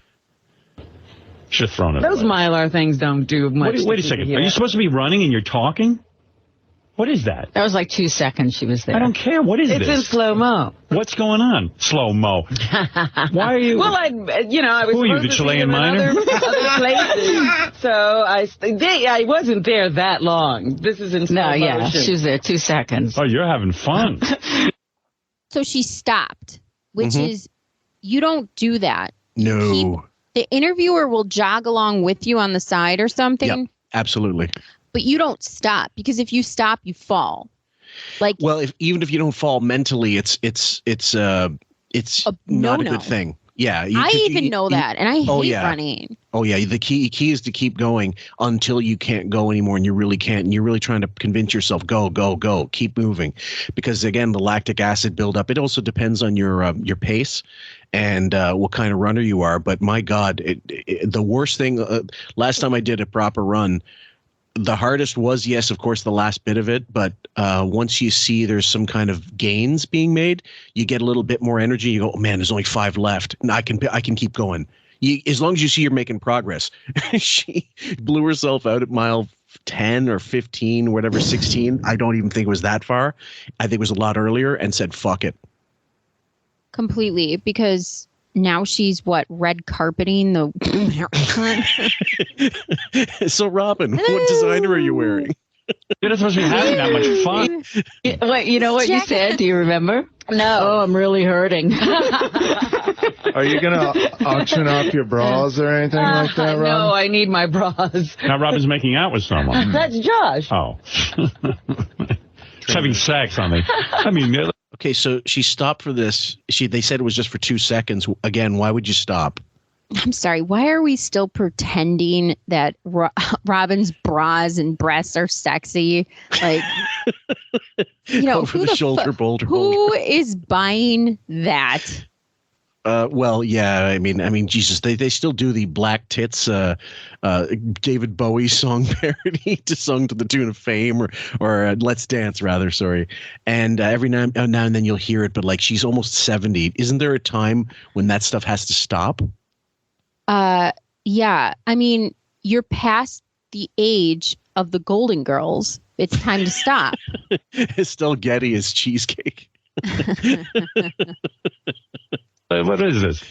Oh, she stopped to talk to you. 2 seconds and she was off. And then at the finish line, we got Jared from Subway. We got Tristan and Ryan from The Bachelor, Bachelorette. But no, we couldn't find Robin. There were about 5 or 6 of us. And the New York Roadrunners was trying to help us. Right. Well, very good. You know what? Congratulations. Richard saw us from the Roadrunners. I don't know where you guys were. You know what I saw that was really cool? There was a guy with... Let's get a hold of Richard and let's get him some truth serum and ask him, be honest, you guys fucking shuttled her out of there. And I wonder what she had to do to get those Roadrunners to go along with this, or to just not say what they knew. Mm-hmm. Like, was there not enough, if it was anybody else, they would say, yeah, they stopped. Mm-hmm. They didn't complete. They somewhere, threw out, they, put their bracelet or whatever in the fucking Hudson and, popped off. And let's keep in mind, 10 million people in New York City, And granted, not all of them are in the same place at the same time. And they had millions and millions of fans, not in 2010, but at one point. And they would have, somebody out there, camera phones were very much a thing even in 2010. And somebody would have taken a picture of her. Well, that you would have had, because New York City is such a mecca for the Howard Stern show, too. I mean, even as much as it dipped off in popularity, there were still a lot of listeners, and especially in the New York City area, because one, they live there, and two, that's kind of where everything, for that show. Yeah, so ground zero. You would think, knowing that like Lisa G, Richard, or people are going to be out there from the show, you're going to see them. You're going to know, oh, Robin will run by. So we're going to stand around them to see her too. And you're telling me not one person with a phone couldn't find her and take a picture? Right. Or even during digital cameras. During these missing times? Yeah. And digital cameras were also very, very commonplace at this point. So loads of people would have had a point and shoot with them and then seen that. And zoom a little. And you see this grainy piece of shit shot. But there it is. And and they would have. And also fans knowing about it, even in 2010, would have probably tried to get close by to see if they could get a picture of her. And paparazzi is notably known for finding celebrities at the New York City Marathon and taking multiple pictures from multiple different parts of the course. So where are these paparazzi pictures even? That's right. Where are they at mile 20? Where are they at mile fucking 17 or, anywhere before then even? Because that evidence seems to have disappeared. You'd think there'd be like a Getty image or something. Yeah, you're telling me like In Touch magazine or the New York Post just suddenly decided to fail at their job that they've been good at for like however many years? I mean, give me a break. Exactly. No legs. Running. Yeah, he was going. He was fast. What do you mean running? He had those spring things on the bottom of some sticks, and he had no lower legs, and he was sprinting along. You mean he had two artificial legs? Yeah. He ran on two artificial legs? Wow. It was amazing. And there were people dressed up as like Superman and Spider-Man. I hate that. I know, and the clowns. Gene Simmons, there was It pisses me off. They usually finish like within 3 hours. Oh, yeah, they were running along like they're not. You know what pisses me off? They don't dress for it and they're successful. Yeah. Jesus. They didn't earn that look. Not wearing costumes. Yeah. They're just going. I saw two banana suits, like guys dressed up as big bananas. We saw a guy, and Josh thought something. He was running with a dog. He had a horse's head coming out of his butt. I saw a guy in a car. A lot of single guys. I was like, maybe. I saw a newsreader in a car a couple miles out. Benji must be rolling his eyes, even though Benji doesn't give the greatest lines. I mean, that was off the cuff wiggy. Yeah, totally. Robin met someone. Maybe you met someone. I was working on that roof. You can't meet someone when you're working? Angie saw cute girls. I was like... Yeah, and what they do, they pass them right by. And you saw a lot of cute girls. A lot of cute girls. Like, Angie, we're working. Yeah, some were. So he stood there and he missed cute girl was running by and he missed me. I told you. What a waste of space he is.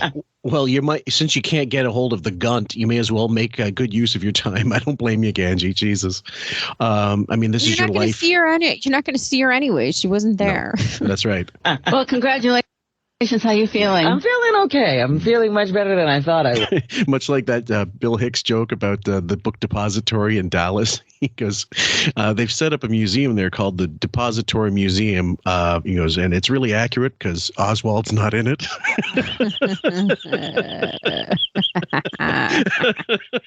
That is a good one. Do your legs hurt? Yeah. Yes, they do.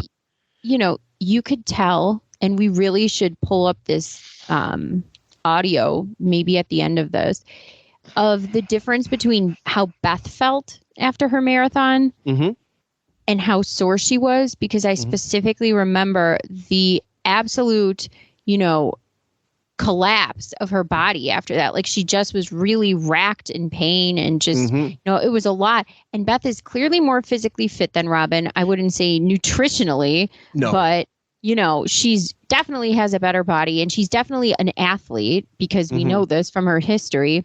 Although I can't see it in her coordination. If you've ever seen her fucking walk and pose and dance. Or dance, yeah. Oof.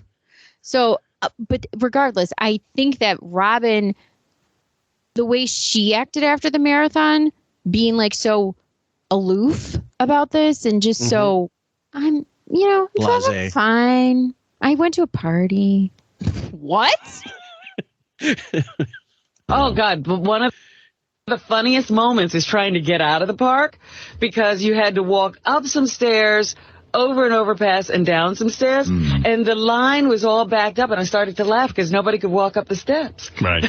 Like a bunch of old people. Yeah. Some people collapsed. People were crying.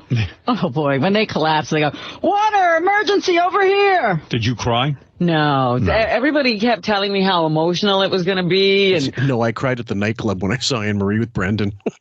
Yeah. I don't really get emotional for things that I fake. Yeah. All this stuff, and Justin, gee, she did nothing at the finish line. Right. She just crossed the finish line, and that was it. All right, Lisa, thank you. Okay, thank you. All there you go. You're a nice woman, Robin. No crying. Nice woman. I was just glad to see the finish line. You're not kidding. So what'd you do last night? Did you... we had a little... Yeah. But it is weird that she says this because if you remember her whole journey about getting on this fitness... routine was about the emotional turmoil she went through being fat and realizing, I don't know if it's made up or not, but like she couldn't get out of the building if she was somebody stuck. Okay. And so she has this very viscerally emotional reaction for why she's trying to get fit and why she's doing it. Then she accomplishes her goal and it's nothing. Well, that's exactly it. I mean, it makes zero sense if you believe her, take her at her word. And keep in mind, guys, this is 2010. It's it's almost 2011.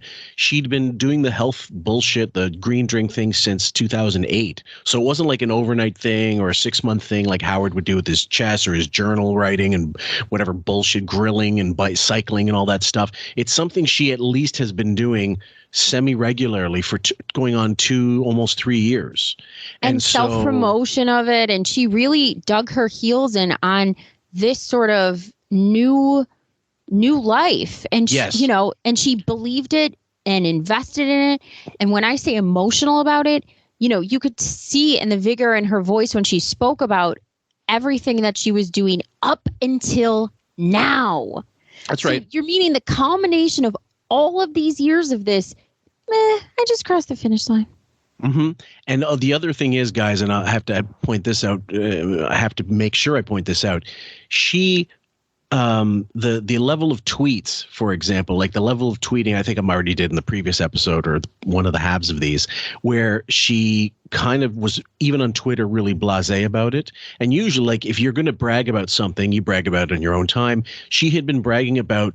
She'd been using this the same way Beth was using "Oh My Dog" that year in the Letterman appearance to try to reinvent herself as, look, I can't be hired as an actress because no one wants to fucking hire me. Howard has no more clout anymore. The Buchwald agency can't get me any gigs, and they actually don't want to pump any more money into my non-career as an actress. So why don't I just become a dog animal activist, which is what all these fucking BIMs do when they can't get hired for, All My Children or whatever the fuck, they can't get their own TV show or talk show. Reality show, whatever, yeah. Bingo. So she can't, and like the idea that, and again, it was the thing here where she goes, Howard was going, oh, look, she turned down Dancing with the Stars because she thought that would be a step back, but she didn't want to be famous. She didn't want these parts. She didn't, which is the narrative, Howard? She didn't want to be famous, right? Or she tried to be famous and failed, and the same way I didn't want to get into Harvard. You applied to Harvard and you couldn't get in. it doesn't make any sense. None of it. Unless you rack up the failures and then do the math that way. So anyway, we're going to when we get to the end of this, we've also going to go into the wrap up show segment where they discuss it. And it only took up like 6 minutes on the wrap up show. Victory celebration at a place. Oh, you went somewhere? Yeah. Oh, good So luck. I just went home and doctored myself a little bit, took a bath and some Epsom salts, and then went for a jog. Yes, jog to the party. And when do you start training for the San Francisco Marathon? When does that begin?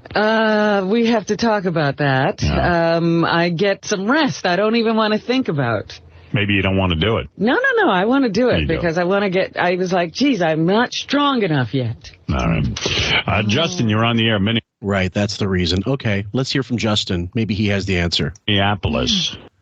Hey now. Hey now. Hey, I'm a newer listener. I've been listening a couple of years now, and I just wanted to thank you for the couple of years I've had. Everybody says like, oh, I listen in DC or K-Rock and blah, blah, blah, blah, blah. I've listened to Sirius XM. I've enjoyed it. Robin, congratulations on the run. What a sad time to become a new listener. Imagine now. Oh, man. Jesus. There are people calling in. Yeah, well, I mean, there's Get the still razor people. blades in your bathtub immediately. There's still people on my channel when I post stuff like, I don't know, like late arty stuff. They go, when did this happen? You know what? It is a long time ago, buddy. I don't blame you for asking. Poor little millennials. And I guess the only thing I really wanted was say hi, say thanks, and see maybe if we can hear COCK in the ASF before the news today. What did you want to hear before the news? CK in the ASF. COCK and the ASF. It was played last June, I think, prior to the news, and it was it was when Robin got the new G. I don't know what he's talking about. I'm getting bored. Oh, the G Bras. Oh God, song parody bullshit. Some parody that played before the news. It's one of the parody songs, and it was Artie loved it, went absolutely nuts about it. Also, the Flavor Flav. I'll look for it, but I don't know. Thank you for the call. I don't mean to be rude, but it just was going on, and I don't care. Oh, but don't be rude.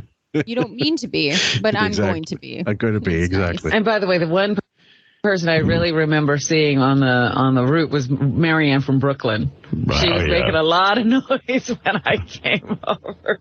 Marianne, you were there for Robin? Fred, what are you doing? I keep hitting the wrong pot. One second. Everything's out of control. What are you doing, Fred? I keep hitting the wrong pot. I want to bring up the crow and something else. Good job, Fred. We know why you're still there. Yeah, keep hiding. Yeah. I do think it's weird that like when people request for the song parodies, like I mean, like, and then he also, you know, but okay, he wants a song parody. Fine. Weird request, but okay. These people are paying for a subscription. I don't want to be rude, but I'm going to be a fucking asshole, even though they're paying $10 a month or whatever the fuck they're paying for their subscription. Yeah. I mean, fuck you. Right. But why? Maybe it's the time change that's messing me up. Okay. All right. You slow down. Marianne, now you talk. Okay, no crow, Fred. Say, Robin, it was incredible. Congratulations. Howard, she lost time because she came over to me and we were hugging and kissing and jumping up and down. And Robin was so emotional. And weren't you all sweaty? She looked adorable. She had like purple tank top, her hair all done. She was like perfectly in place. All right. She was like, okay, that's a giveaway. So you see Marianne perfectly in place when you're running a marathon? That's weird. And then you're jumping up and down. I'm sorry, if you're that stressed or whatever running, you don't have time to go off to the sidelines from Marianne from Brooklyn and jump up and down. And why are you emotional when you see Marianne from Brooklyn, but you're not emotional when you cross the finish line? Yeah, it makes zero sense. Absolutely 0.0. Rubbing me the wrong way. Oh my goodness. Maybe Thank it's just you, early. Marianne. Thank you. Amazing. I mean, Marianne from Brooklyn shows up to everything. Yeah, exactly. It'd be like seeing a fucking fly. Yeah. Nobody cares. Of course she's there. Right. It's Wednesday. Here's Marianne from Brooklyn. Exactly. She'd go to like the opening of a phone booth in Michigan if Benji was cutting the ribbon. You know what I mean? Like, honestly, like, oh, look, Tan Mom's here. Let's go. Let's hold a sign up. The one loan. It definitely would be one of those things where people are calling the cops. Who's this person with the sign? Can you please do something about them? Tan Mom! What's this? Occupy Toys R Us? Here's the song the guy wanted.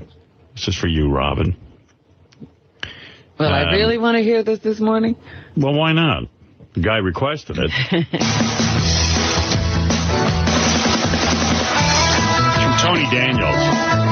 I'll come in Robin's anus and I'll come on her titties and ass. My meat up her butt, bust a nut, you know I'd lick her crack. Boom.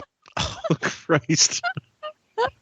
I love that they're saying such vile things in like a jolly tone. You know, like I think of like the dance moves from Wake Me Up before you go. Ooh. Like I'm picturing that move, that dance move, like the swinging arms, singing this shit. Oh my Lord.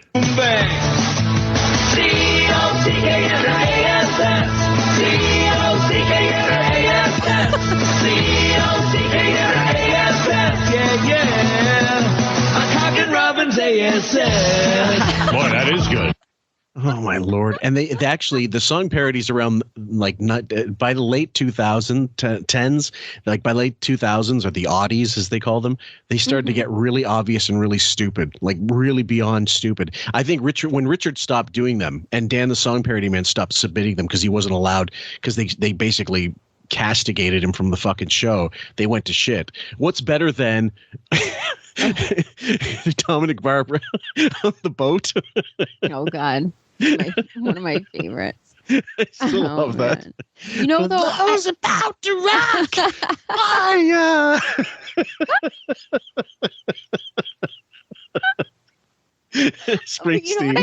You know what I think happened was that people would submit things, regularly a lot. Yeah.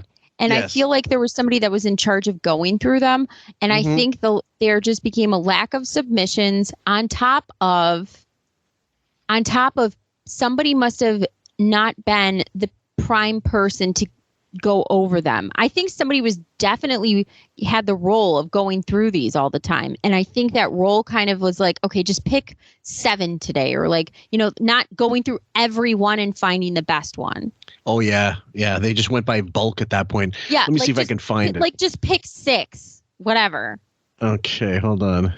Oh, yes. From this Mayday call that.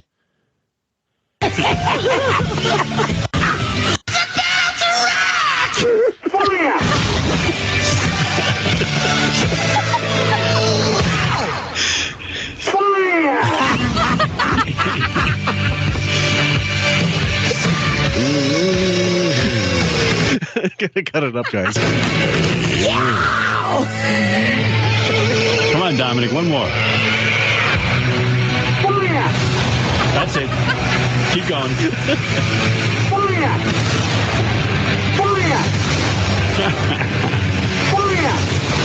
Yeah.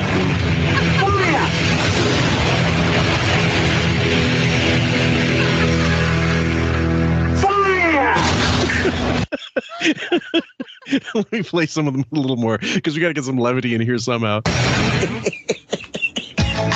got a bad desire. I'm on fire. Nice. Oh my Lord. And there's a whole bunch of and then there was this one. I'm all by myself. All by myself.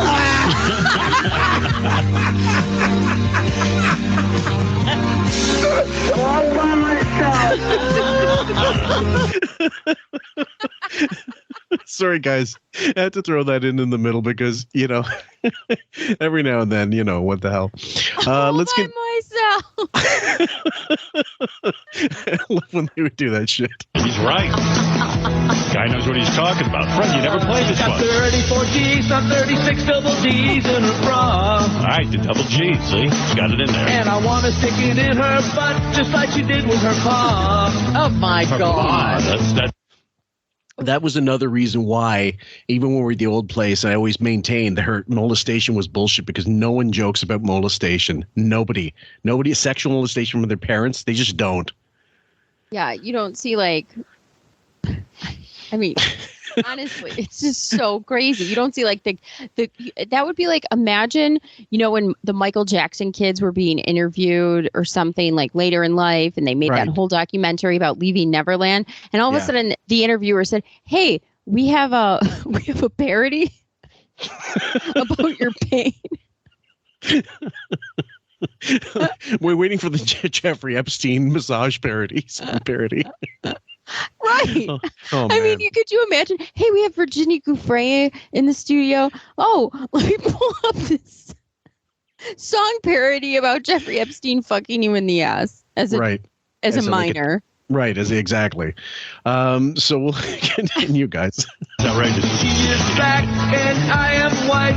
Ain't you proud of lick her pussy tonight? For fuck's sake, Robin, you know that I just might cock you in your ASS. All right, it's a whole opus, but very good. Wow. Oh, yeah. That's Tony Daniels. Very talented guy, very much in love with Robin. Well, Robin. Oh, and thank you guys. That was such a nice way to come home to see this beautiful bouquet of flowers. When What was a cactus? Yeah, I said to Beth, she's going to eat them. Yeah. She's going to be so hungry. And what do you tank up on after the marathon? Were you nothing follows up a molestation, anal sex, these people song parody like flowers. have been doing radio for 30 plus years, and it sounded like she was saying, "Oh, I want to say thank you for." Did you not? Thank you for this ass song parody about fucking and coming on my ass and my pappy raping me. Well, to be fair, this is from the show. Did you just hear that clip I played? I put it on the Facebook thing because I still laugh at it when Fred started dropping Jackie laughs in the middle of Robin's news, and it was all depressing news. Yeah, that was good. That was one of my favorites. Gilbert was losing it. Big old meal. I made myself a pasta. No, a protein smoothie. Yeah. And that was basically all I had. I ate some nuts, and then I had to go off to that party. And then when I came home, I ordered some Chinese food because I needed something salty. Right. What? All right. You ate some nuts. What? And it was Brendan's nuts she was really looking for. But either way. So no, but she's trying to seem healthy. I got my protein shake, I got my nuts, and then I ordered a Whopper. I need some Chinese food. There's more MSG in that. It's not Chinese for that. You're gonna eat greasy lo mein. Yeah. And whatever that beef is, which isn't. What? It's got that texture of cat. Fucking a gym mat. There you go. Something salty. Yeah, you'd have to replenish. I see. I thought you don't eat salt. I don't usually, but when you run, I was covered in salt. I gotta ask some Mia's track coach or something. Hey, do you think it would be a great idea after a practice to go to Great Walk and just load up on egg rolls and fucking General Tso's? What are you doing? What's the fortune cookie read? Recommendation? When you say salt, do you think they mean that type of salt? That? The fortune cookie read, tough shit, Grandma. Find a seniors club to hang out at. Salt at the end of the race. All right, just trying to hear what's going on. So I ordered a couple of Chinese dishes. All right, very couple. Don't they usually make them for family size each one? Yeah. Always. Yeah. I mean, you can order the pint or the whatever, but that's only for things like lo mein and rice. But if you order the chicken dishes or whatever, they're always in the big size. They're always leftovers. Yeah.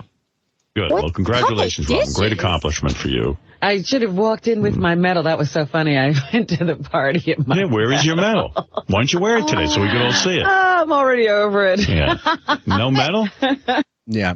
Imagine Rocky beating Apollo Creed at the end of the movie and just walking off. Without the belt. Walking out of the ring and saying nothing. And not saying Adrian and holding the belt over his head and saying, I did it! Well, to be fair. Imagine him just imagine him going, sweet, bye.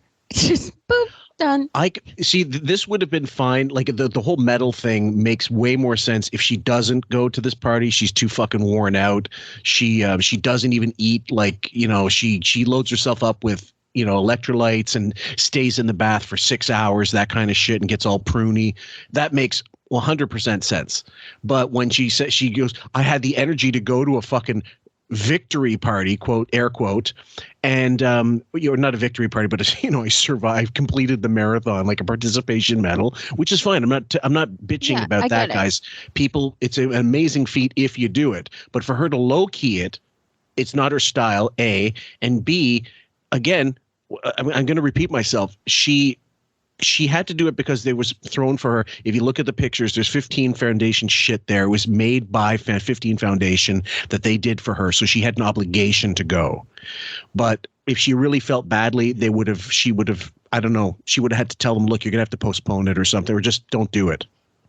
Yeah, if she really felt that badly about it, she could have pulled like a Hillary Clinton in 2016 and not went out on the stage and said, I'm drunk and really depressed. Yeah, I'm depressed. I didn't finish the marathon. I don't deserve this. Don't give it to me. What's going on? Is Henry begging for attention? George is scratching this chair that he should not be scratching. He doesn't know yet. You need to take a break and discipline him. Take out one of his eyes. No, I have. We'll just finish the clip and then I will take a break. Okay. What are you going to do with your medal? You got to frame it. I'm going to frame it, Sure. Of course. Absolutely. Yeah, that Chilean miner was pissing me off. I couldn't believe I was watching the marathon and the good Lord, the front runners, they move like magic. I mean, it's incredible to watch. The guy who won did it in I don't know the exact time, but it was like 2 hours and 8 minutes. Can you imagine? I know, it's ridiculous. Yeah, he was just flying. I saw those guys training in the park. I don't know if, they were among the winning group, but you know that there's something else. He's pissed off at anybody who's able to do something he can't. Witness the stuff about the guy with the planks, the old guy doing a 6-hour plank.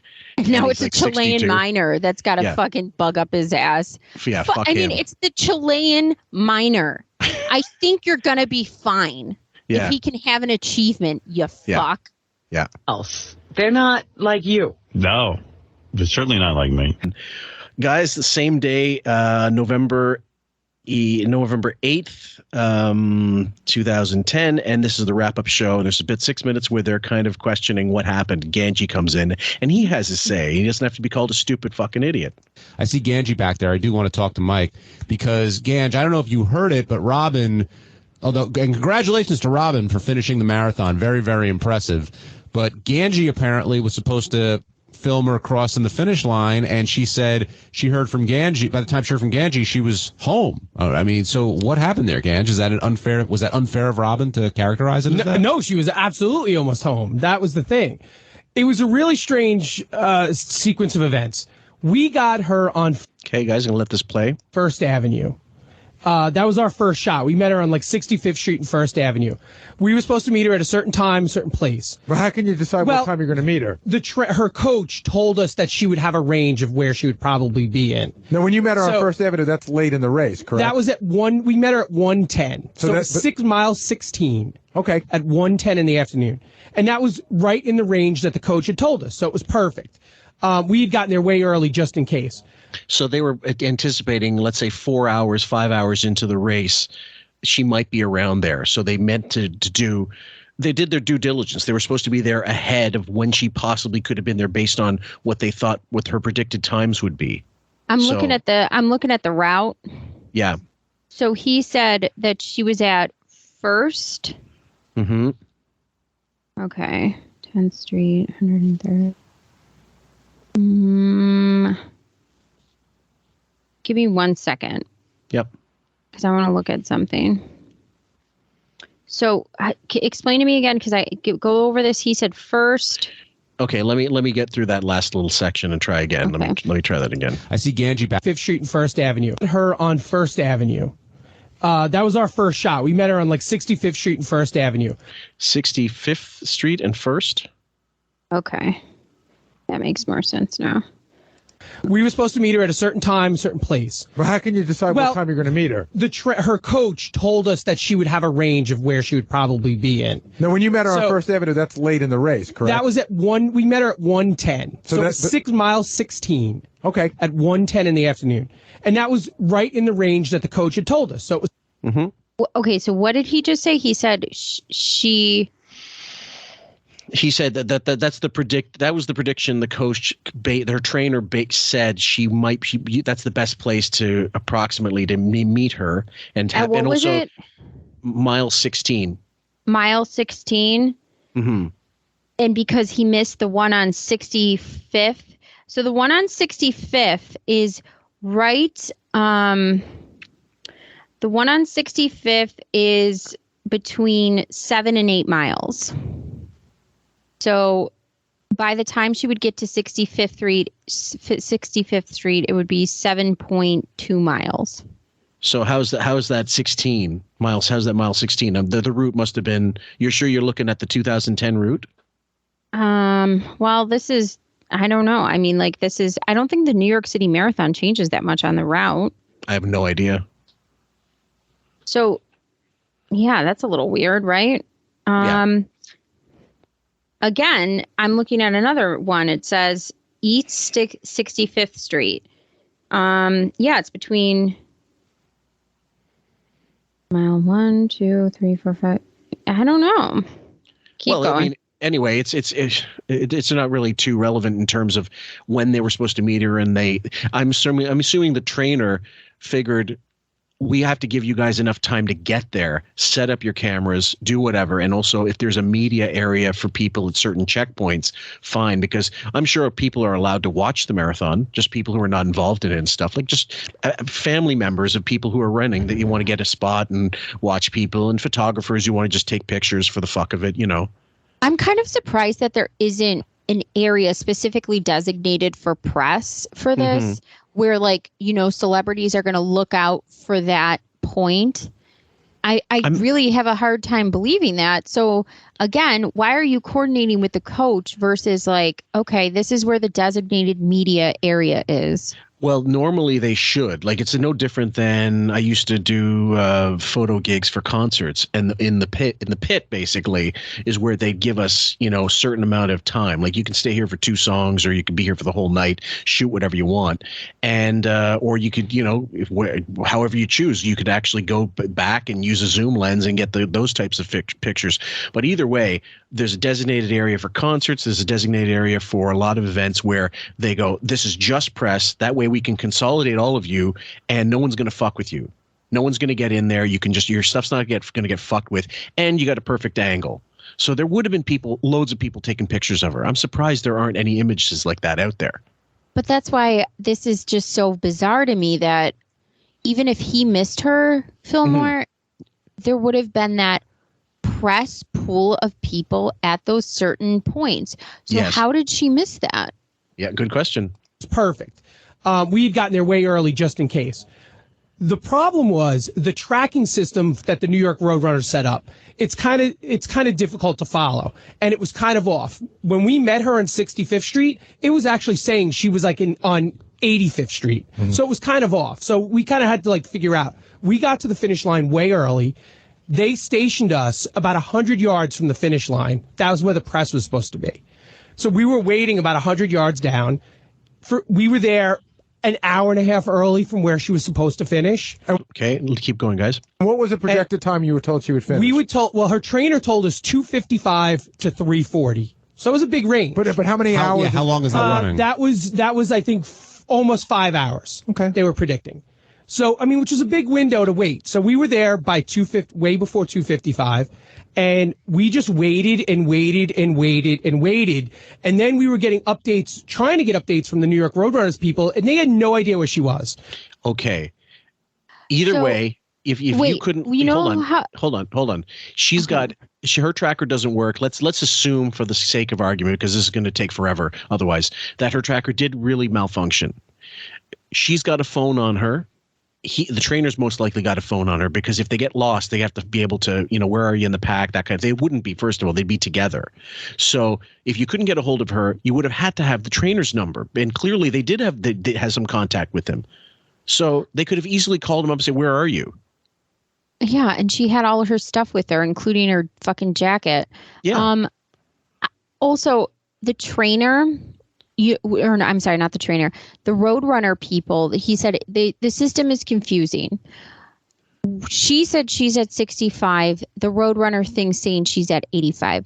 Now, we believe that trainer took her bracelet or something, or she ditched the bracelet or the trainer took the bracelet. I don't know. But what if that is what happened? And so she could say she's wherever she's saying she is, but what if the trainer's, actually running the marathon and is ahead, And so the tracker looks like it's at 85. Now that would make sense. So maybe the Roadrunner thing isn't wrong. Who knows? I think the trainer was with her the whole time because Robin's probably not much different than Howard. She needs her company as well. And also to just as backup. And but on the other hand, if he's going to run the rest of the way, I think he went with her. I think because his time's the same as hers, and he shouted her the whole way. And she said, look, I'm fucking ditching this. I need to get some food to sit with me and that kind of thing. And that was it. Yeah.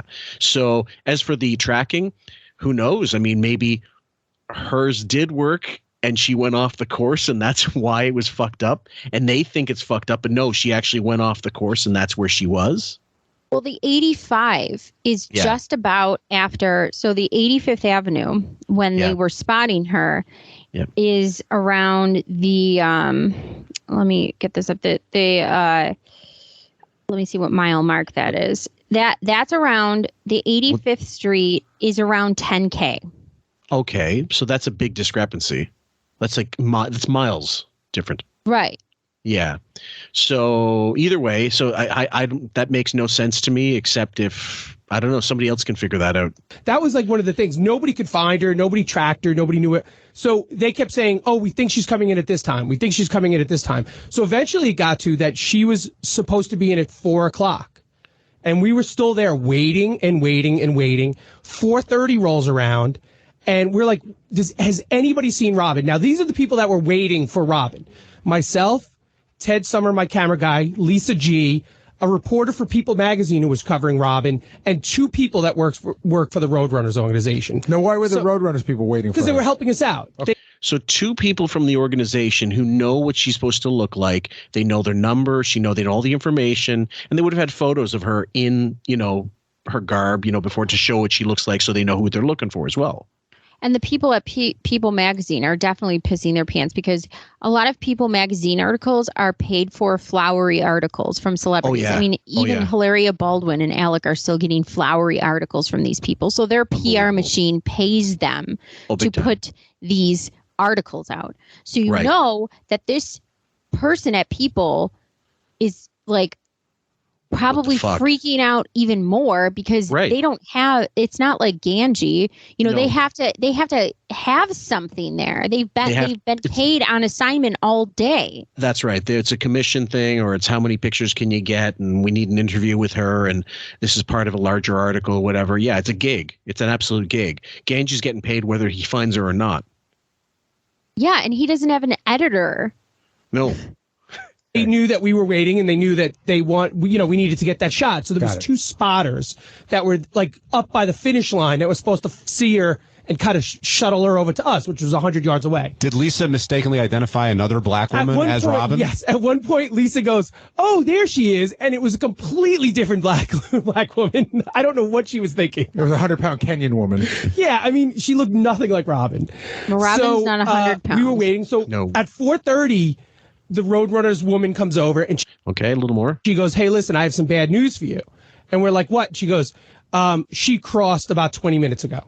So you were there when she crossed. So we were there when she crossed. But I'm thinking like there's that 100 yards in between. Maybe she turned off and went a different direction afterwards. Maybe she just didn't come our way. Maybe she just came with a big sea of people and we didn't see her. Well, did anyone greet her at the end?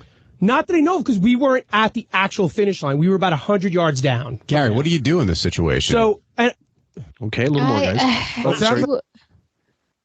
So they're 100 yards down, which isn't that much. Why isn't she looking for them? That was always our question. I mean, they could be looking for her. They got spotters. They have People magazine. They have, a bunch of people looking for her. Understand. Yep. But why isn't Robin in one of her biggest supposed triumphs from this whole journey looking for them? She knows that there's people that are going to be there. And I'm sure she knows People magazine is going to be there because she's the one who probably called them for the press. Yeah, she bailed. It sounds like he did what he was supposed to do. I mean, really, you're looking for a needle in a haystack. Although in that situation, maybe you could tape the whole time. And then you find out what time it happened, and then go back and find it on the tape. But it doesn't matter. Like, we, again, would have been so far. We're not by the actual finish line. So we are, like, you know, where they're walking just as a sea of people to get out of the park. So I don't have her actually crossing the finish line. I would have never had that shot anyway. We would have just wanted to get some sound bites at the end. And even if a little more. If I was taping, we still would have been taping for hours and never knew we even saw her. How did she look at mile 16? Mile 16, she looked a little banged up. She was happy. She was smiling. But as I noticed, as she was running away from us, that she was starting to get slow. And that's where we were trying to track her online. And there's this text message system where they kind of send you text updates. And all of a sudden, she was going from a 10-minute mile to 11-minute mile to a 13-minute mile to a 14-minute mile. Okay, a little more, guys. So every time it was like, as she was in Manhattan, it kept getting slower and slower. So she said at the 5-mile mark or the 6-mile mark, she told me this morning, she was only a minute behind Jared from Subway. Yeah, and she finished like almost an hour. Like the 5 or 6 mile mark. Okay. Yeah, she finished like an hour past him almost. Right. You know, as if he's the gold standard. Well, she beat Al Roker. Can I tell you a funny thing about that? The Jared Subway guy we interviewed, it was the weirdest moment. The minute he finished the race, they shoved the Subway sandwich in his face, and he had to take a bite of it. Okay. Well, I'm sure they appreciate it now. That went well for Subway. And then he said he couldn't believe that you've been around for 20 years based on your incompetence and everything else. Yes, exactly. Now, do you take that in stride as part of that sting a little bit? Well, it stings, especially coming off this major screw up, which, you know, again, that's the shot you need to get. And that was our priority, was getting her after the finish line. You know, and the fact that we didn't get it really, really pissed me off. I thought he just finished saying we weren't there to get a picture of her at the finish line because where we were, it wasn't going to be possible. We just wanted sound bites. So right, how is it a fuck up then? I think, well, no, it's a fuck up that he didn't get the sound bite, I think is what he's trying to say, but he's just he's conflating and he's rambling. But I think that it would be like, picture finishing the Howard Stern show after an interview, like you're a celebrity, and you somehow escape the Howard Stern cams afterward. Yeah. Like, where did Gene Simmons go? Where did Chris Cornell go? Where did David Grohl go? I mean, you can't escape it. So I just don't think that it makes any sense that Robin skated out of there without really trying. Yes, she somehow managed to just literally get into whatever first cab she could find. But the thing is, in that situation, are you going to be anywhere near a cab in that mass of people? And there's also seems to be like, you know, how they said they're all dumping off into this one part to get out of the park or get out of wherever, the marathon. So it would be like, you know, everybody going in one direction and kind of a sea of people, but you're going to see the people that you need to see. You're going to be on the lookout for them. And you're not just going off in nilly-willy, you know, like willy-nilly. You're not just, you know, everybody's going left or right or straight. It's everybody's being guided to this one area. So I don't know how she escaped it. It's a little odd for me to understand, unless, and like I figure, okay, she jogged the last 500 yards. Let's say she had enough left in her to do that. She would have been probably just hauling ass, like slow jog, but jogging, not walking, to get away from wherever she figured they would be, which would be closer to one area, let's say, like a photographer's area, if they had one near the end. So if she goes off into the crowd, they're never going to catch. No one knows they have to jog to catch her. Then you want to know what I think? Get rid of her. Go ahead. I think she took that jacket off of her waist and put it over her head. I think she covered herself up. Maybe. I mean, all she had to do would put it on herself. Normally, that would have been enough to hide her because they're looking for a pink top. They're looking for a pink top, and she's got those braids on her head. What if she just, you know, kind of covered her head and her body with that jacket? It's very possible. And probable. I mean, if she wanted to get out unseen, you cover herself, and all of a sudden that person's just a person with a jacket over their head. You don't know if it's Robin. You can't tell. You take the number off. You take the whatever, the bib off or whatever it's called. You know, that belt, all of a sudden it's no longer around your waist. You've got it in your arm or under your jacket or something like that, and you're holding it. Now they can't recognize you. What if they're going to find your shoes? That's exactly right. You know, it would be like leaving a crime scene. You ditch your clothes. Yes, absolutely. And she would have told the trainer, look, help get me out of here. Like, I need you to take this shit and help me find a fucking cab or something. Guide me out of here. Absolutely. Here's what I would say. If I was gonna be Howard, I would say, I know that the Today Show got Al Roker and Meredith Vieira across the line. How did they figure it out? They probably have a little more clout than we do with that, or with the Roadrunners organization. You think? While they were nice to us when we set it all up, the Today Show camera, I can guarantee, wasn't 100 yards down the road, down the field. So, you should have hired someone to run with her. Someone that was already in the race. Well, we had given Robin a flip camera before she ran. I don't think she used it. Oh. So the person who documented every little fucking minuscule point in Guatemala, from the lobby to her sandals, documented nonsense, literally was blown away by a Guatemalan horn for how stupid it was. You're telling me that documentary Twitter nut is not going to use the flip camera to document one of the most highest accomplishments of her life regarding this journey, but she's going to document a lobby in a hotel in Guatemala. Yeah. Okay. That makes sense. I know. I wouldn't expect her to. I mean, she was, I'm sure she had other things going on, but yeah, I mean, I think we just didn't have that same clout that the Today Show has. Right. And that's I can't do anything about that. Okay, now there's the last bit, guys, and it's really from November 9th, the following day, and it's just a 10-minute clip called People Don't Believe Robin Finished the Marathon. So here we go.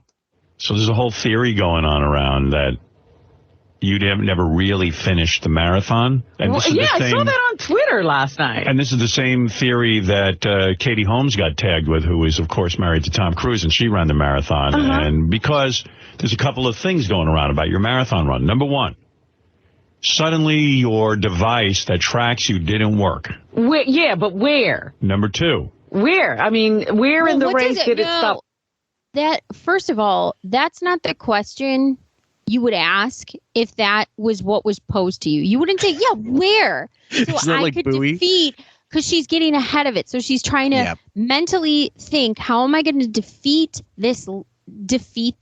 So I'm going to ask where, so then I can come up with my next bullshit. Instead of saying, what difference does it make? I ran that marathon. Instead of being grounded in principle and truth, she's saying where. Yes. That is all you need to know she's full of shit, because she's thinking, how is this going to line up against me? Yeah, it's not much different than, hey, Gary cheats on his wife, and Bowie's answer is not, fuck off, or you're so full of shit. How do you know that? He goes, you don't know that. You don't know that. Yeah, not how do you know that? It's you don't know that. And the way he says it's like, you don't have proof. It's true. That's right. But that's what she's doing. So and if someone goes, I know you're a convicted murderer, and you go, who did I murder? No, they would say, you don't know that. What? Oh, man. Yeah. Where did it fuck up? Like that you're right. Like the way she explained that, and without any, that's not helping her case any, by the way she answered that. Like, it's just adding more fuel to the fire. Working, I don't know. I don't know either. How would I know? Number two, this is the theory. Number two, so when you crossed the supposed finish line, you were never. Why is your hair now? See, that's what happened on that TV show I was watching. It's just an Aaron strand. It's curling right almost up into your nose. Oh, fuck off. You can't do that on TV. I saw that. It's like a fish hook. It was a fish hook. You got to straighten out that one dread. I look you over now because I see you on TV all the time.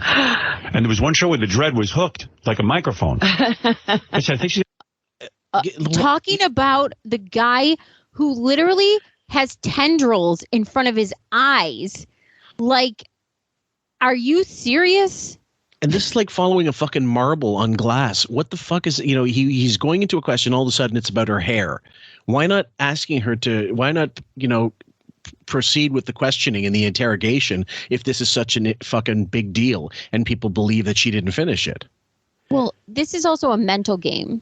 So if you're going to proceed with a questioning that is going to be very direct, that they're reading from somebody else, and he knows this is going to be hard hitting. Yes. How am I going to how am I going to pivot to something else to make this not as biting?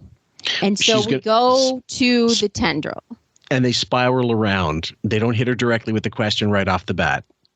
Right. Okay. So it's going to be, so do you need a cup of coffee, some cigarettes? Yeah. Your hair? Right. You need to talk to your lawyer. You got a microphone, headphones on. All right, I'm doing the Madonna thing. You got to be careful. Well, this hair goes where it wants to go. It does? You can't control it? No. I would think you could control that. Well, if you wanted to tend to every piece, I like to have it a little wild. You let it go wild. Yeah. You're wild. You do this like when you're talking to people and you know they fucked up and they do something wrong. You ask personal questions or you say something to kind of get them comfortable. Yeah, disarm them. You're disarming them. He's disarming her. Okay. I'm wild. Are you out of control? I'm out of control. Like your hair. So the theory is that the tracking device never actually gave an official time. You're never going to be listed officially as having run in the marathon because no one has an official time on you. Well, I can't help it, the tracking device. I went over those last two sensors the way I went over everyone during the race. Now, why would I know there are two at the finish line? Why is she getting angry about this now? Because she's being questioned. And it's a very specific thing that she already has an answer for in her head. Mm-hmm. Like, do you see how she's not listening? Mm-hmm. She's responding, and she already is talking about sensors. Yes. She meant to say checkpoints. But she's already has this she already knows she didn't finish. She's already going over 100 ways in her head. Mm-hmm. Plausible deniability about this. I guarantee it. So now when it comes up to her face, she's exploding with more information than we asked for, which is always a dead giveaway, but it's not information that's answering the question. Yeah.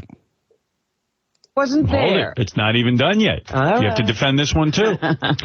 Ganji and 5 other people We're looking for you, including some, I can tell you that a New York Roadrunner official saw me at the end of the race and gave me a hug.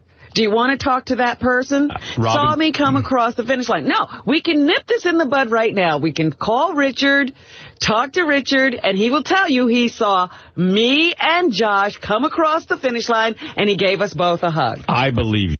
Okay. Now, this is interesting because Ganji was speaking with the Roadrunners and working with them to coordinate this the entire time, not only at the finish line, but at other checkpoints.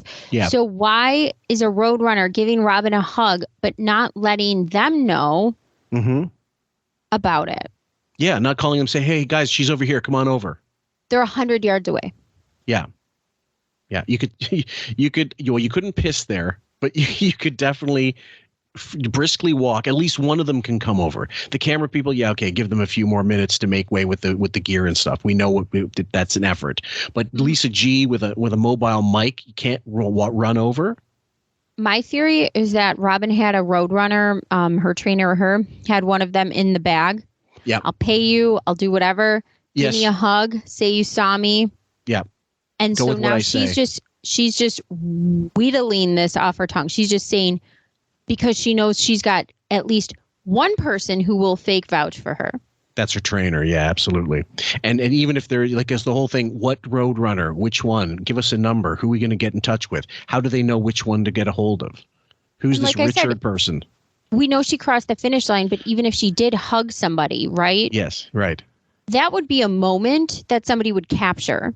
Yep. Especially since she's a celebrity. Mm-hmm. You. No, but we can assuage the doubts of everyone else. Did you go to the same place Katie Holmes went, where she hid out in a hotel and went to sleep? I took a cab. This is like who is the woman? Rosie Ruiz. Were you on a subway at some point? I do not have a Metro card. You don't need a MetroCard to get on the subway, as far as I know. You can pay in tokens. You can pay in whatever coins at whatever stall, a turnstile. I don't know. These days, people seem to just be hopping the style. Well, there you go. If you're in the movie The Warriors, you just hop over. Isn't that great? You did that whole 26 miles. And then people want to say I lied and I'm scamming. Why would I go out at all? Well, listen, you'll have your chance to prove it again in San Francisco. No, call Richard and he will tell you. I was right there at Richard the end. He's one of the people. This reminds me of call Woody Belkin. He's a pretty prominent attorney. He'll tell you I fucked a model in college. Yeah, Did call anybody Call Dr. Lou. Yeah. He'll vouch for me. Who works Richard with the New York Roadrunners Club. He actually got me my number and the whole thing. Well, people said they Also spotted you on a... notice her cadence when she lies. Yeah. It's sing-songy. She's doing that thing, and I've pointed this out in Robin before. When Robin's Robin and she's being forthright, she's Robin. When she's lying and deflecting and being dishonest, it's and it's this sing-songy cadence that she's doing. Just ask Richard. That's right. And basically, yeah, that's the tell that I'm trying to get one over on you. It's the elite voice. She uses this elite voice, like when she was defending the charity, when people were calling her out, she gets this haughty, on steroids tone of voice, and it's starting right now. Okay, I'll give you a more simplistic example of what you're talking about. When Howard brings up the robinswrong.com and says, I'm going to have this person on the show, and she goes, I don't care. I just don't want to be bothered. And so it's like a mantra. This is what I'm trying to do to get myself past this hump. And the hump is I am bothered. I don't want to fucking let it go that I am, because they're going to go after me. If I act like it's going to bother me, they're going to go after me. And That's so right. if she makes a big thing of this whole stink, like this whole marathon thing, someone's going to sniff it out.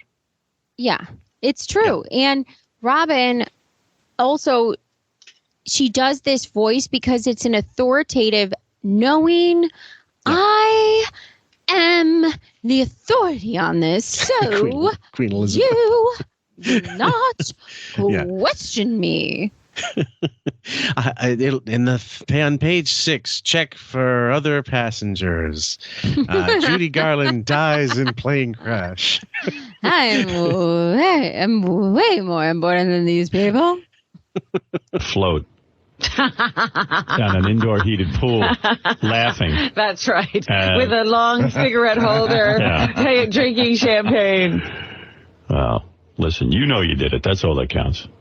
Just for the record, too, I went on the New York Roadrunners website, and they have her listed, and they have all her times and her splits. There you go. Thank you. And the last few hours were very difficult. I can see that from the time. Yes, they were. What do you mean? Why do you know that? What did you see? Because they break it down. Longer and longer.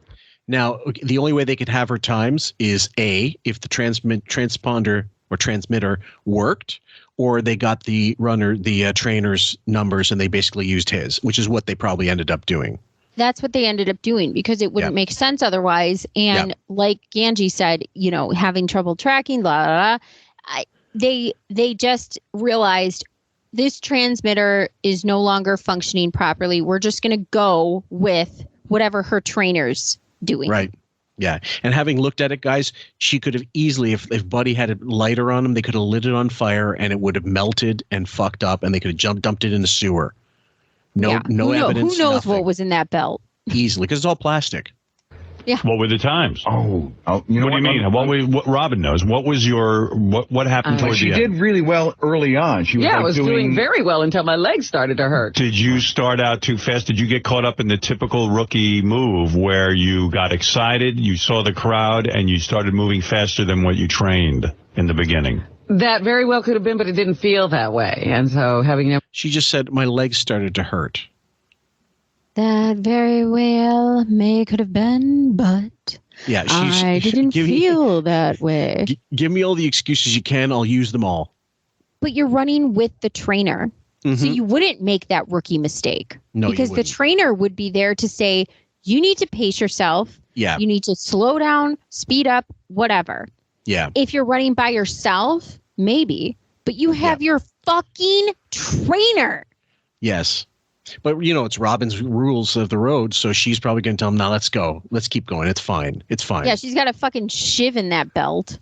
Yeah. We've done it before, but a friend of mine who's run with me, when she heard, what was going on later in the day when I was talking to people, she said, oh, she went out too fast. And when I talked to her, she said, yeah, you started out doing 10:30s, and, that's way too fast for you. You started out doing 10:30? Yeah. That's it. That's exactly what happened. Yeah. Here's what happened.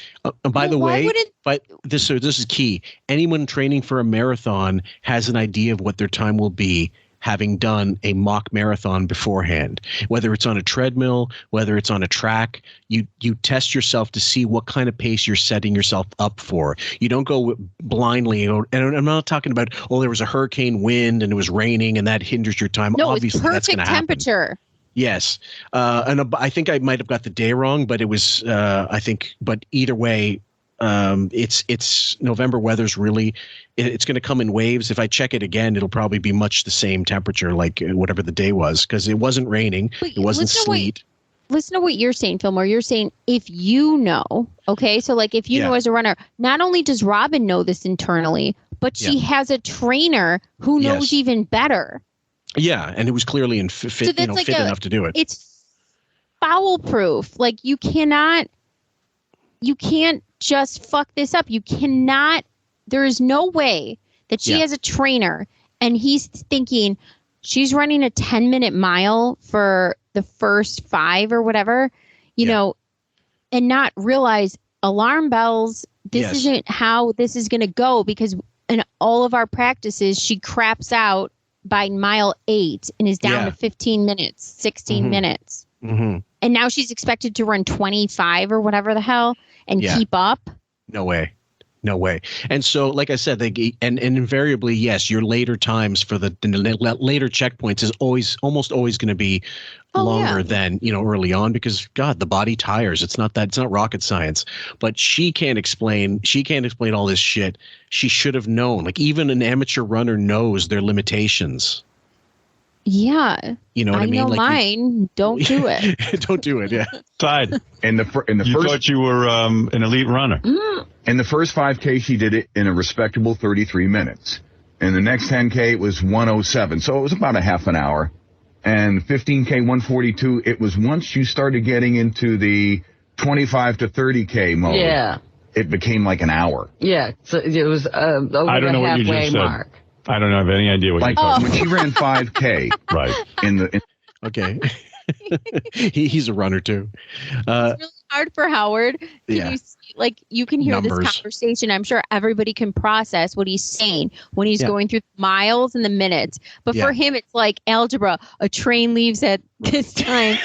So, he's like a fucking idiot. He can't process even this. Come on, Fred. Don't add exponents. In the early going, right? She did it in a half an hour. Okay. And the next 5K, which is 10K, that was another half hour. Good. Same thing for 15. Right. Once she started getting up into the 25K mark, that's when it started getting difficult. It started taking her an hour to do what she was doing in half an hour. Because she had started out fast. Probably. Yeah. Well, there you go. And it came down to an average of 14 minutes per mile. You would have had some good time if you could have kept that. And if I didn't have to go look for a bagel. Oh, because that's a problem with most people at the marathon. Where am I getting my sesame seed, double cream cheese, double toasted? That became an hour mile. Yeah, where do I need that spackle for my colon? My God.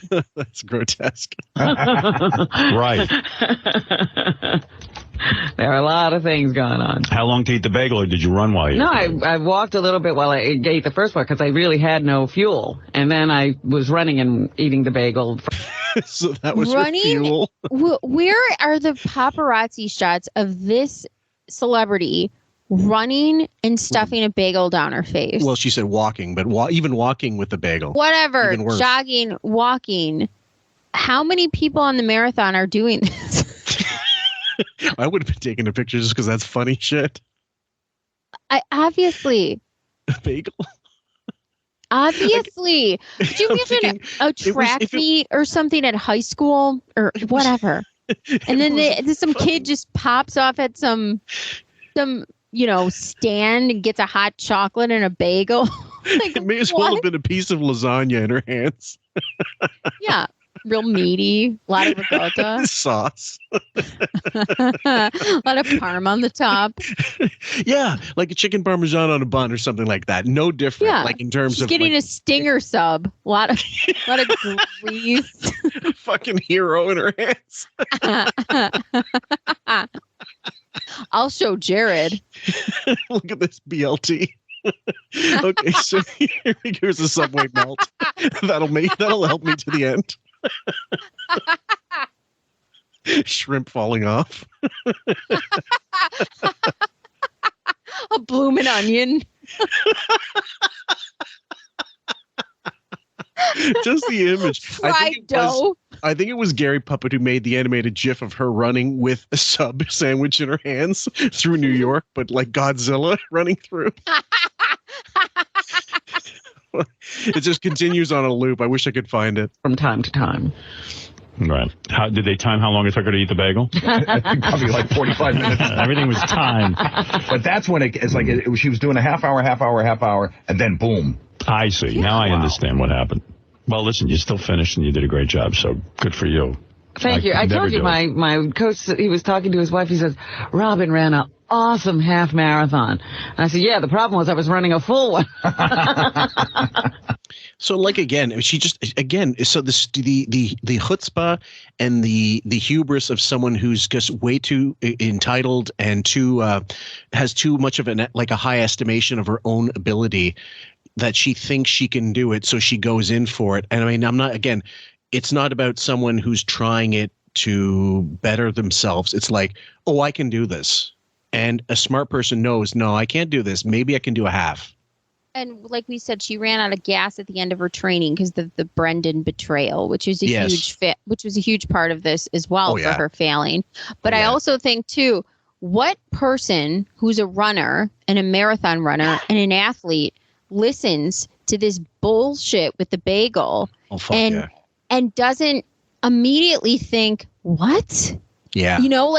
What person, who does she, but she speaks with such confidence about the bagel, about the situation, about running or walking with the bagel, getting the bagel. Like, nobody who's a runner, nobody who is actually an athlete would really listen to this and take this seriously. And it actually is astounding at the hubris she has over thinking that this is going to be normalized. Yeah, she's Will Smith slapping the Roadrunners Association in the head saying, oh, yeah, keep my fucking finishing time out your fucking mouth. Oh, my God, that's brilliant.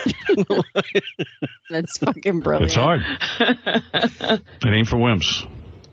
I could never do it. I just would not. I just don't have the energy to train, and I really don't. I don't have the gumption. I don't have the... I just couldn't do it. You could do it if you wanted. Well, I mean, look. You put a gun to my head, I'll do it, but... You could do it, though. I mean, you're a good runner. Yeah. I'm really not. Yes, you are. Anybody I know that's a runner that's seen you run, they say you run really, I've run with him. He's a good runner. Who are these people that Fred is seeing? Yeah, I'd like to know. And by the way, there's a picture of Howard running in the park, and his leg looks like what a turkey leg would look like after a bunch of piranhas had their way with it. That's how much muscle mass is on his body. Like, it's just the most disgusting thing you ever see. You know what I always thought it looked like? When you butterfly a chicken. When you cut...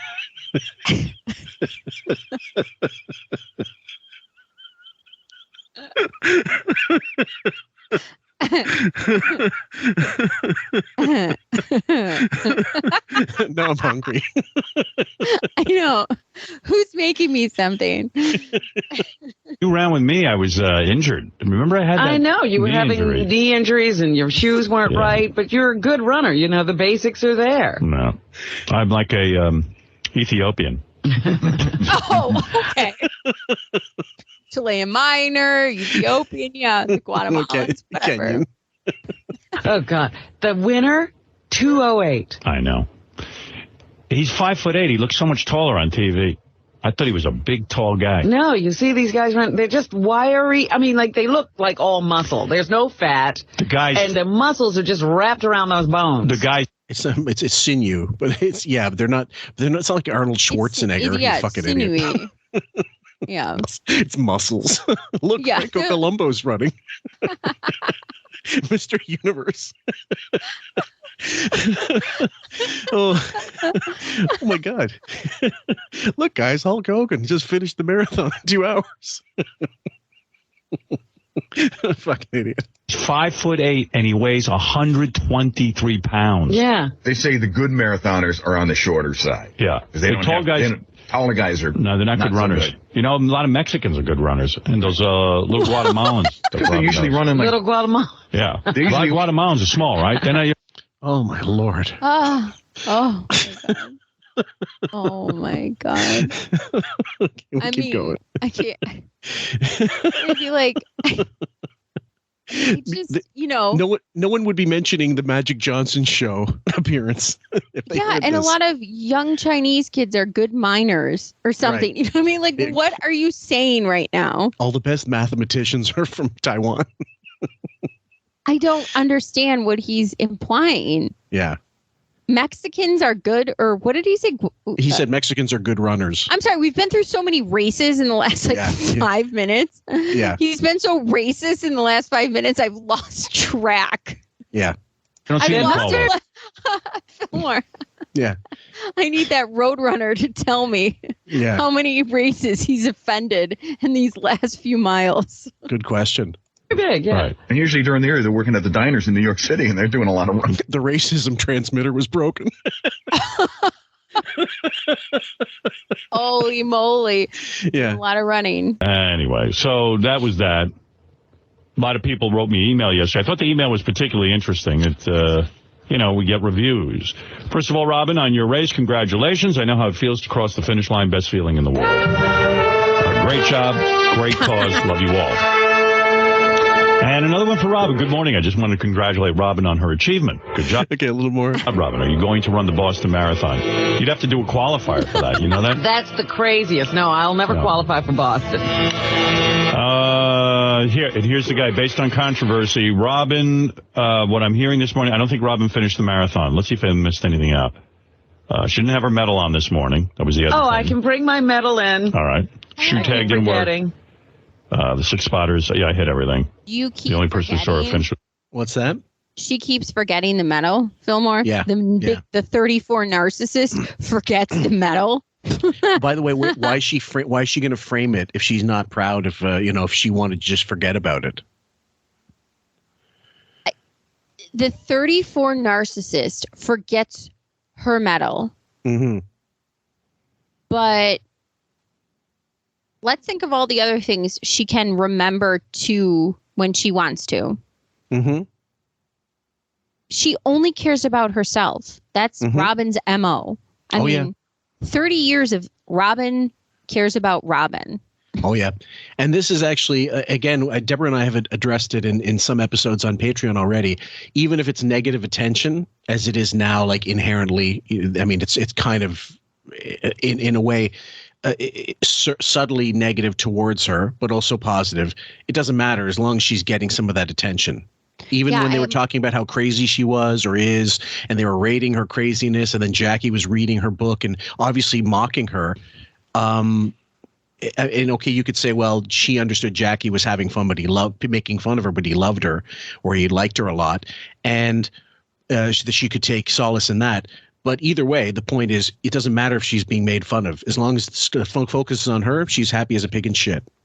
Well, that's the pathology of Robin that, really sets her apart from, I think, regular people who don't like that, who aren't, if something's negative about you and it's not true, you're going to fight it tooth and nail with vigor and, answers and clapbacks. You're going to fight it vigorously. You're not going to wallow in it and let it go on.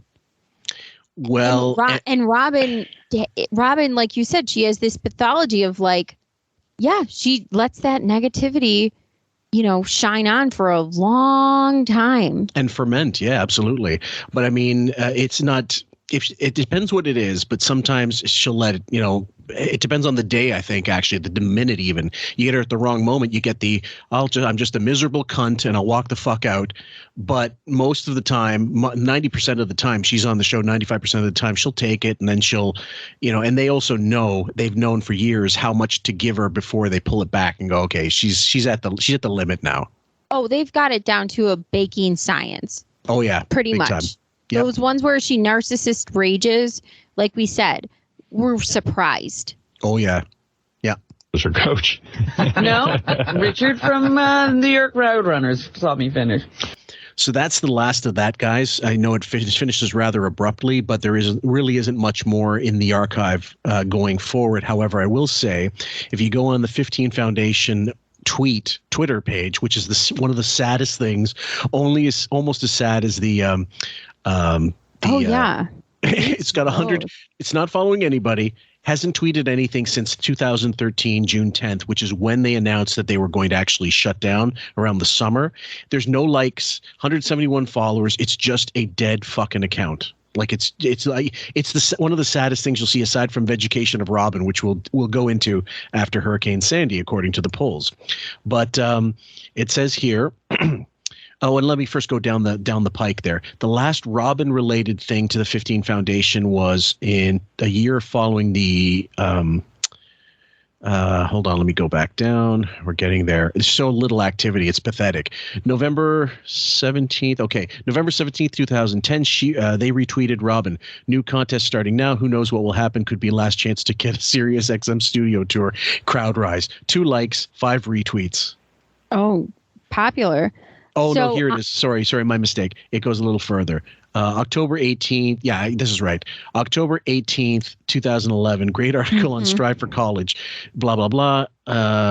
Sam is running for 15 Foundation in the New York City Marathon. Oh, so you're not anymore. No, she's not. So that was the end of that.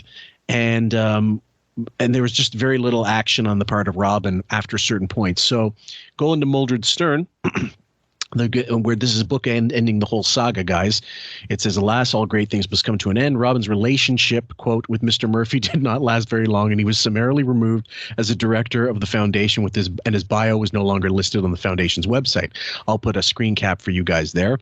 And then in mid-2013, Foundation had to finally pull the plug on itself, and the foundation recently filed its final public report for 2013. And here's the reading. Basically, it says here, dear friends of the 15 Foundation, after 4 years of inspiring work, it wasn't 4 years, it wasn't even 3. I want to read this. You want to read this? Can you? It seems a little. I'll try my best. I want to do it in my Robin voice. Okay, so here's how the 15 Foundation ended with a letter from Robin. Dear friends of the 15 Foundation, after 4 years of inspiring work in support of youth education programs in communities nationwide, 15 Foundation is winding down all its operations and will close by the end of the summer. As we reflect on our successes and accomplishments, I would like to take this opportunity to thank you for helping us complete our programs. Through our teamwork, numerous partnerships were formed in areas of academics, nutrition, and the arts. These partnerships inspired and transformed the lives of thousands of young Americans. As we make this transition, I want to once again to express my gratitude. Over the course of 4 years, many of you have provided generous financial support, and everyone has shared ideas, insights, into how we would perfect our partnership model. Your invaluable contributions enabled us to focus on generating new ideas and exploring innovative solutions that helped tackle these challenges and our nation faces in education of its youth. Okay, let me. Can I read the last two? Mm-hmm. Okay, I'll try my best, but it's so tough. I can't wait. Shit. Yep. This is Yep. awful. Okay. Wonderful. I'm loving it. Okay. Ultimately, our main objective was always to offer transformative educational opportunities through customized programs targeting young people living in America's undeserved neighborhoods. That all ended. No, I'm just kidding. Thanks to you, fans, volunteers, pro bono experts, grifters, nonprofit leaders, sponsors, and contributors, and hangers-on, we can look back on the past 4 years with pride and acknowledge that together we did make a difference. For any inquiries, don't ever think about contacting me. Warm regards, blah, blah, blah. They name off a couple of people. Now, the last bit of it says here, in 2010, grand events like the Night at Caroline's and Robin's infamous marathon, a.k.a. the Run for the Bagels, had big expenses associated with them, nearly 150,000 K. So the actual amount raised for charitable purposes was a lot less than the gross amount taken in by the foundation. In the end, I think they made $3,600. It's called a failure. Just a little bit. And then it says here, back when Brendan was still in good graces with Robin, the foundation, quote, wisely used donor money to purchase $7,500 of T-shirts from him. It says here, the financial statements. In 2010, T-shirts were purchased from a company which is owned by a director of the foundation. The foundation paid a total of $7,500 for the T-shirts and believes that they were purchased at a competitive price. Oh, good. I'm so glad. Okay, so I feel better about that. Totally. It says here, as shown in the image above, it turns out that Robin was not very successful in getting the public to fork over dough to fund her pet project. In fact, she had to make a $50,000 personal loan to the foundation, and a significant percentage of the contributions to the foundation were from one person, Robin. Oh, my God. Do you know how bad that is? Because even like Alec Baldwin, who had his wife, Hilaria, he donated $50,000 to NYU. She didn't graduate, so they could walk the red carpet as graduates of NYU. Right before that event, he gave a $50,000 donation to the Tisch School. Yes. So this is for the 2012 calendar year. The revenue was $78,000 and the salaries were $88,000. Oh, so they're in the red? Good. Good.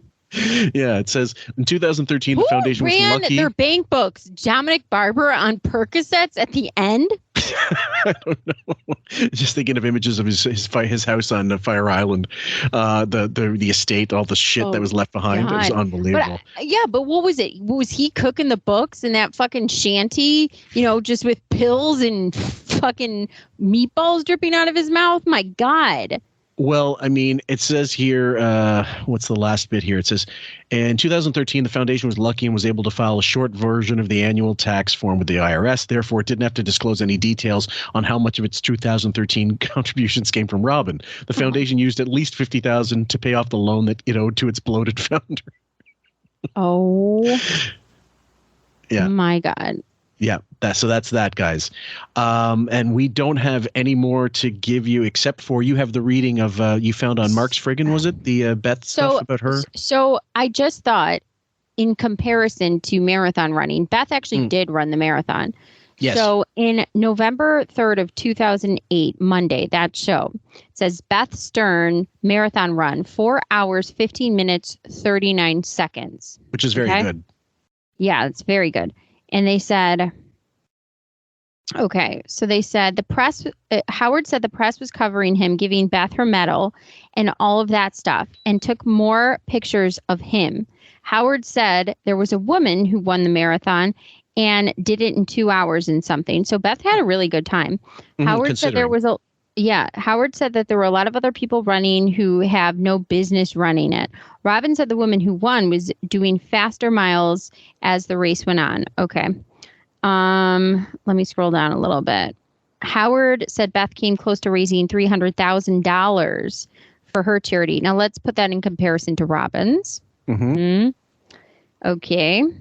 She was just shy of that number. Howard said, just about everyone runs for some reason, and they all have charities and things that they run for. Howard said that the guy seemed to get more money, even though he thinks that the winner should get the most.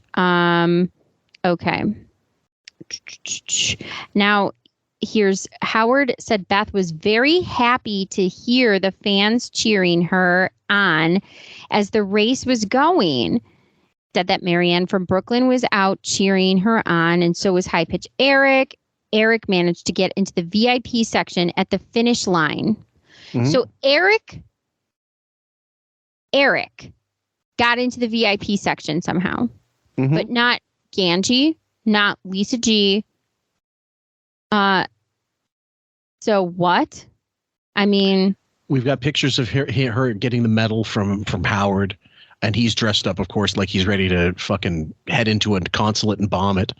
And Howard said Howard TV had some kind of video of him. Howard said Howard TV had some kind of video of him putting the medal on Beth. He said that his daughter was in the video too. Howard said that he looks really bad with his wrinkled neck. Okay. Of course you did. It's about him. Howard said that there were a bunch of pictures of him in his disguise out there. He said he looks pretty good with his hair out because he can hide his flaws. Oh, so he wore the disguise wig? Ooh, cool. When he wore the cool fucking disguised wig. Awesome. When he goes out with that hat on, though, he looks horrible. Howard said he's pretty good at looking decent most of the time.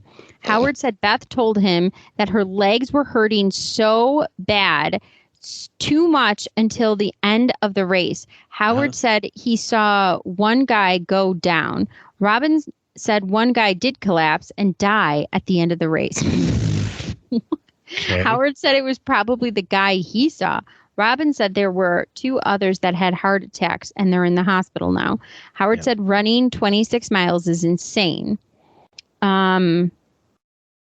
So she was she made sure that the memory was commemorated, even though, she's not on the show. She is running it for charity. She made more money than Robin doing it. She made sure she was seen after the race. It was properly commemorated. Even Eric got in the VIP to be able to see it, which, okay. And then she felt so much pain, and that was the end. Right. But Robin's able to go to work, not in pain, not even no way, just no way. And forgets her medals. Yeah. Or forgets her medal. Yeah. So, guys, we hope you've enjoyed this saga. We're sorry to go off. It goes off in a little, in a wisp, but much like the 15 Foundation, we were not going to make this go 15 episodes, although that would have been numerically perfect.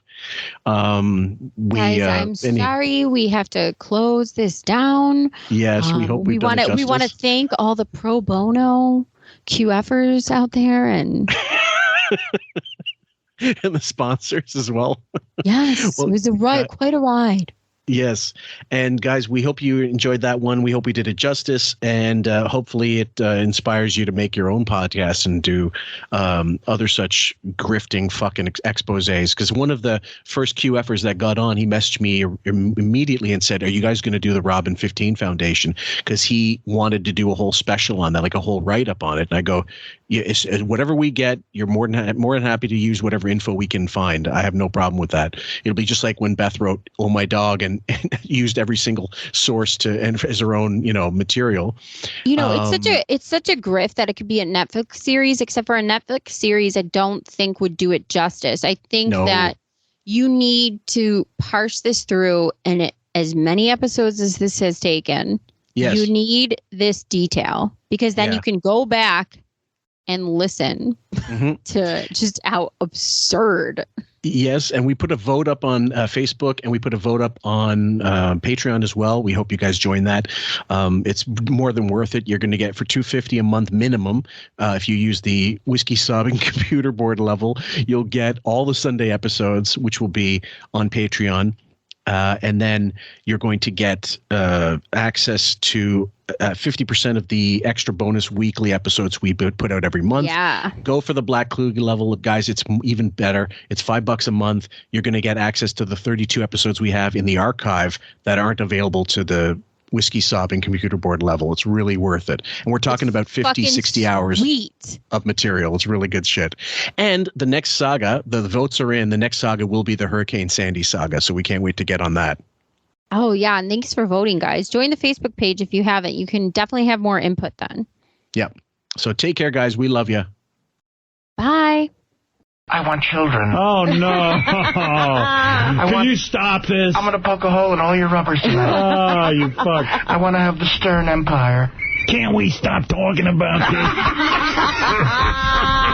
Hey, this is Grandma Stern. I want another grandson. Grandma Stern, how are you? I know you got hit by a car and died. Are you talking from heaven? Are you talking to me from heaven? Oh, Miss Sugar, it sucks up here.